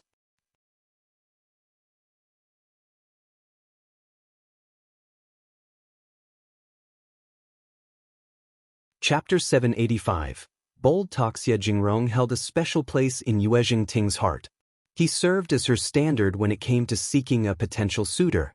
When Yuezheng Ting faced obstacles that prevented her from reaching her goals, she often needed to direct her frustration towards someone else, as a means to convince herself that her own abilities were not at fault. Regrettably, Qiao was the unfortunate target of this misplaced anger. "Thank you, Lady Yuezheng. I could never refuse your gracious invitation. However, it would have been nice if you had informed me about my sisters. That would have brought me even more joy." Qiuyue snorted dismissively, casting a cold gaze in her direction. This woman truly excelled at boastful remarks. Not a hint of embarrassment crossed her face. No wonder Mother had admitted to misjudging her character. Qiao now understood why. Qiao exchanged a glance with Qiao, chuckling softly. "It's never too late to learn about it now, sister." Qiao responded, her tone laced with humor. "Indeed. I'll simply consider it a grand surprise party in my honor." The three girls. A grand surprise party? Qiao really knew how to make herself special, didn't she? Would like to visit Lingyuan Temple and see the flowers. Why don't we go together? Yuezheng Ting suggested, her tone betraying annoyance. Qiao didn't refuse the proposal. Instead, she smiled and agreed. They boarded the wagon and set off towards Lingyuan Temple. The temple wasn't too far from the mansion, and they reached it within half an hour. Nestled amidst the mountains, the temple was surrounded by towering ancient trees. As they ascended the steps, the tranquility of the surroundings dispelled the remnants of summer's heat. Normally, climbing the mountain with close friends and family would be a delightful experience, creating a sense of contentment. However, with Yuezheng Ting, Qiao and Qiuyue by her side, Qiao had to remain cautious and curious. Qiao had no idea of their true intentions for bringing her here, but she was certain that they had ulterior motives. With her superpower by her side, Qiao felt no worry at all. Lady Yuezheng held considerable influence, and it seemed she had made prior arrangements, as the monks warmly received them and provided a serene courtyard for their rest. Qiao and Qiuyue rarely ventured out, as there were limited places for amusement in the county. Thus, they displayed great interest in the temple, which was renowned as one of the province's 3 great temples. As Yuezheng Ting had visited numerous times, She took great pride in showing them around and sharing information about its history. The landscape in the back mountain was breathtakingly beautiful. On this delightful autumn day, flowers adorned every corner.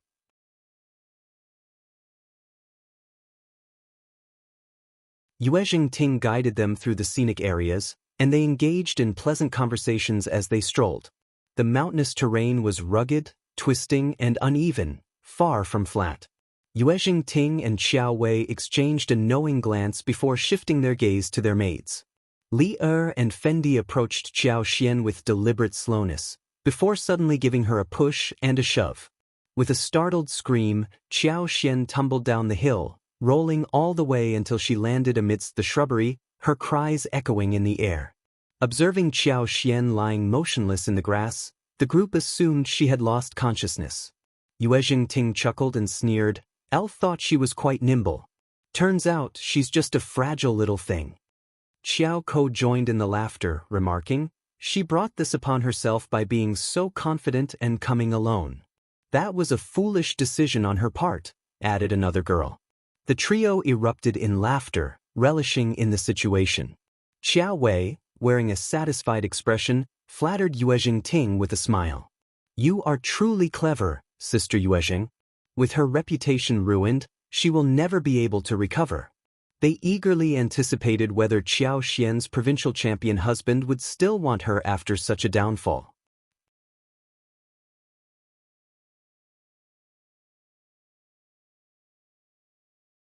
Chapter 786. Not that easy. Yuezheng Ting joined in the laughter. "Indeed. I despise her, and it's satisfying to see her in this state." Qiaoxian the woman had been married, but she continued to seduce Brother Xie and slander Qiaoxian in his presence, deliberately creating misunderstandings. Yuezheng Ting had no intention of allowing her to live a peaceful life. Glancing at the others, Yuezheng Ting reminded them, "Remember our plan? We cannot afford any mistakes if questioned." Qiuyue and the others nodded in agreement. They had rehearsed their story beforehand. They would claim that they had traveled together, and Xiaoxian had insisted on reaching the flowers on the steep hill but had a mishap and fell. Initially, they hadn't paid much attention, but their panic grew when they couldn't tint her. They had searched everywhere but failed, which led to them seeking help from the temple staff. The three girls exchanged sinister smirks. By presenting this narrative, when they eventually went to search for Qiaoxian, everything would have transpired as planned. Whatever happened to Qiaoxian would no longer be their concern. Qiaoxian had brought this upon herself by accepting their invitation despite having offended them. Not everyone was as gullible and feeble as she seemed. The three girls chatted and walked, their confidence and wickedness evident in their smiles. They decided to spend an hour in a secluded area before heading to the temple to enlist someone's assistance in searching for Qiaoxian. However, as they took a few steps, their feet became entangled in vines, causing them to trip and roll downhill into the shrub, huddled closely together. Qiaoxian, using her superpower, had been closely monitoring their every move and conversation since their arrival at Lingyuan Temple. She witnessed Yuezheng Ting and Qiuyue instructing the maids to push her. Being aware of their malicious intentions, she strategically positioned herself to roll down the hill at the exact moment of their push. Utilizing her powers, she had vines protect her during the descent. Thus, despite appearing disheveled and injured from the girl's perspective, she was completely unharmed. However, rolling downhill did result in some minor injuries, but they were inconsequential. Lying motionless, Qiaoxian employed her full superpower to capture their laughter and venomous words. She couldn't comprehend why girls raised in prominent families would exhibit such wickedness at such a young age. They delighted in tormenting others due to their wealth and influence, and today, Qiaoxian would repay them for their actions. They would not be allowed to leave unscathed. Therefore, harnessing her superpower, Qiaoxian caused the vines to rapidly grow and strengthen, creating a tangle that tripped the girls, sending them tumbling downhill. The effect of her superpower on the plants was temporary, and they would soon return to their normal state. However, it would take approximately half a month for the plants to fully recover.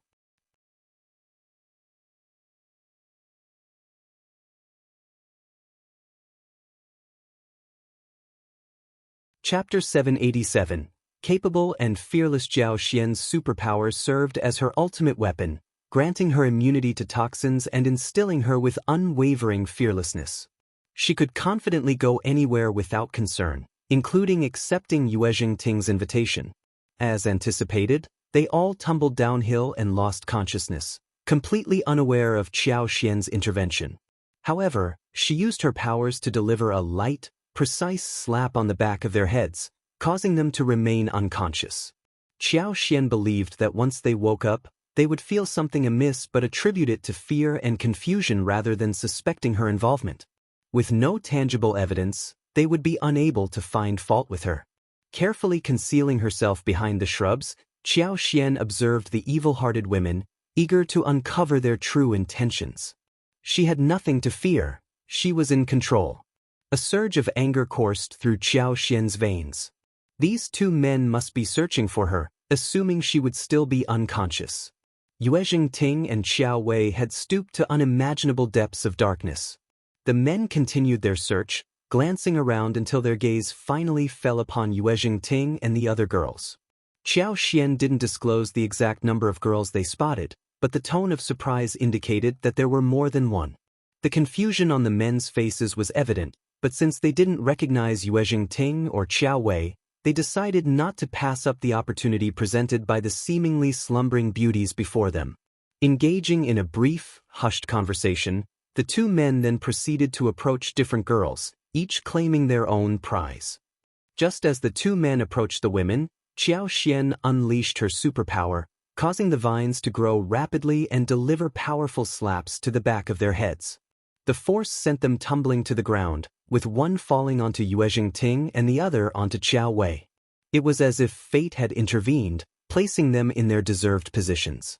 Zhao Xian, though harboring deep resentment towards them, didn't want to stoop to their level of malice. She couldn't bear to witness two young women being humiliated by independent men. Her revenge had its limits, for she sought to teach them a lesson rather than inflict lasting harm.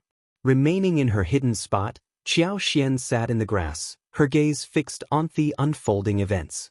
Soon enough, a representative from the temple arrived to escort them for lunch. Zhao Xian couldn't help but smile, knowing that a captivating spectacle was about to ensue. The temple's representatives were two teenage monks who possessed extensive knowledge of the mountain terrain. When they failed to locate the women in the designated area, they grew increasingly worried.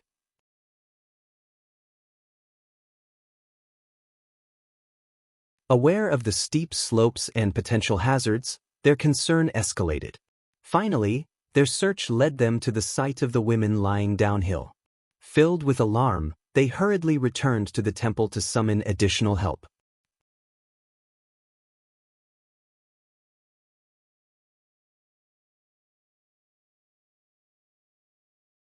Chapter 788. Crazy upon witnessing the women lying in such a manner, the two teenage monks refrained from approaching. They hesitated, fearful of potential accusations and lacking evidence to defend themselves. Instead, they swiftly returned to the temple and guided dozens of other monks to the scene. Zhao Xian, aware of the imminent arrival of the monks, positioned herself among the motionless figures and closed her eyes, feigning unconsciousness. As the monks gathered around, the scene transformed into a grand spectacle. Zhao Xian observed the unfolding drama in silence, just meters away. Taking advantage of the commotion, she discreetly employed her superpower, extending the plant roots towards Yuezheng Ting and Qiuyue, causing them to gradually awaken. Yuezheng Ting and Qiuyue regained consciousness, their eyes falling upon the unsightly, disheveled man lying on top of them. A horrified scream escaped their lips. Ah! Shortly after, Zhao Xian was discovered as well. She slowly woke up, deliberately portraying a pale, frightened expression on her face, as if she too had endured a terrifying ordeal. The three maids, equally distressed and injured, joined in the chorus of cries. Upon returning to the temple, Yuezheng Ting and Qiuyue remained engulfed in a whirlwind of humiliation and fury. Tears streamed down their faces as they cursed vehemently, unable to comprehend the unexpected turn of events. They had never imagined that a simple trip could lead to such a horrifying encounter. The mere sight of those two unknown men hovering above them had etched a nightmare into their souls, an ordeal they believed would haunt them forever. To make matters worse, their distressing ordeal had unfolded in front of numerous witnesses. Consumed by anger, the two girls yearned to seek vengeance. They directed their curses towards the men and, ultimately, Qiao, blaming her for orchestrating the entire incident. However, Qiao calmly defended herself, asserting her innocence. One had no part in this. I fell first and lost consciousness. How could I possibly have set you up? The sincerity in Qiao's words resonated with the monks, who found her explanation convincing. Nevertheless, the rage within Yuezheng Ting and Qiuyue remained unabated, rendering them impervious to any form of reasoning. The two women's curses grew fiercer, their determination to never forgive Qiao intensifying. Of course it was you, Qiao. You are truly wicked. I will never forgive you for this. Nor will L. Qiao's face sank. You may be angry and one understand that. But one will not allow myself to be unjustly accused. The world is just, and I fear no false accusations. If you dare to blame me, go ahead and try. Her words carried a provocative tone, as if she knew that their plan to frame her had crumbled. The two girls continued to curse loudly, their anger unrestrained. Qiao halted in her tracks and turned away, her expression filled with fury. The monks furrowed their brows, feeling both uncomfortable and disgusted by the scene unfolding before them. It was clear that Mrs. Shao had fallen first, a fact that the two women did not deny. Blaming Qiao seemed unreasonable and unfounded. No wonder the two girls ran into trouble. Growing weary of the situation, some monks interjected, suggesting that they return to the temple and discuss the matter later. The two women ceased their curses momentarily, redirecting their threats towards the monks, warning them never to utter a word about what had transpired that day, under the threat of eternal unforgiveness. However, the two women's threats held little weight, as they had nothing new to use as leverage. The monks unanimously expressed their commitment to keeping the events a secret, not willing to risk further entanglement with the enraged duo.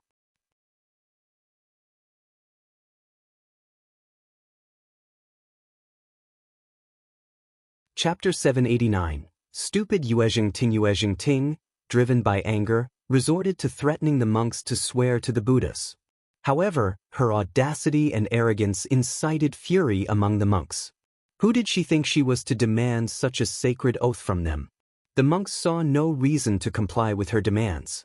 Instead, they firmly stated that they would not swear to the Buddhas, but they would honor their commitment to keep the events confidential.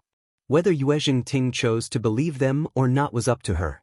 Moreover, in a community where people talked, it was highly likely that word of the incident would eventually spread.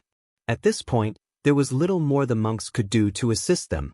Qiuyue, as a guest, refrained from further cursing, sobbing sorrowfully instead. In contrast, Yuezheng Ting's anger intensified, leading her to lash out and attack the monks verbally. However, it was important to note that the monks had no obligation to assist the Yuezheng family beyond the bounds of common decency. The monks would have already left if it weren't for the Yuezheng family's title and the location where the incident occurred. After the incident, the monks promptly sent messengers to inform both the Yuezheng family and Qiao's family about what had transpired. Qiao had anticipated this and had requested the monks to inform her family and the First Madam as well. Feeling sympathetic towards Qiao, the monks agreed willingly and informed both parties without delay. Soon, First Madam, Ms. Mi Jr., and Ines Fong were all informed of the situation. Ms. Mi Jr. then relayed the news to Madame Qiao, and they all became greatly concerned and anxious. First Madam took the lead and made the decision for them all to travel to the temple together. Yuezheng Ting's actions were quite impulsive and lacked foresight. Before anyone else was aware of what had happened, Yuezheng Ting threw herself into Ms. Mi Jr.'s arms, overcome with tears of fear and distress. Amidst her tearful sobs, she recounted the terrifying experience of waking up to find a repulsive and unsightly man on top of her. This revelation startled Ms. Mi Jr. and First Madam, as well as everyone else present. First Madam's voice rang out sharply as she snapped, "This girl must have been terrified, and she's likely speaking nonsense. Take her to a room to rest." Only then did Ms. Mi Jr. grasp the situation. She interrupted Yuezheng Ting's cries and guided her back to the room that had been arranged by the temple. First Madam led Xiao, the rest of their group, the monks who had come to their aid, and the temple chief to proceed with further discussions. The temple was now entangled in this matter, and it was necessary to clarify everything. First Madam turned to Qiao and asked, "What happened?" Yuezheng Ting interjected, cursing, "She set us up. It was all her doing." First Madam's expression hardened. "Quiet down now. You'll have your chance to speak." Ms. Mi Jr.'s anger flared up. "Elder sister-in-law, you're siding with an outsider." First Madam sneered. "Have you forgotten about the fan?" Ms. Mi Jr. found herself at a loss for words. Qiao responded, "Lady Yuezheng, how amusing. You had a whole entourage with you, while I had no maids by my side. You invited me to join you for a pleasant time in the temple and the surrounding mountains, and now you accuse me of setting you up?" Madame Qiao intervened sharply, "Xian, mind your manners. Lady Yuezheng would never plot against you." Ms. Fang, displeased by Madame Qiao's statement, retorted, "Madam, you may not be Qiao's biological mother, but that doesn't mean you should show such obvious favoritism, does it? You're tuning in to the Wang Lin's Journey YouTube channel. Don't forget to subscribe and join us on this journey to catch the most captivating stories.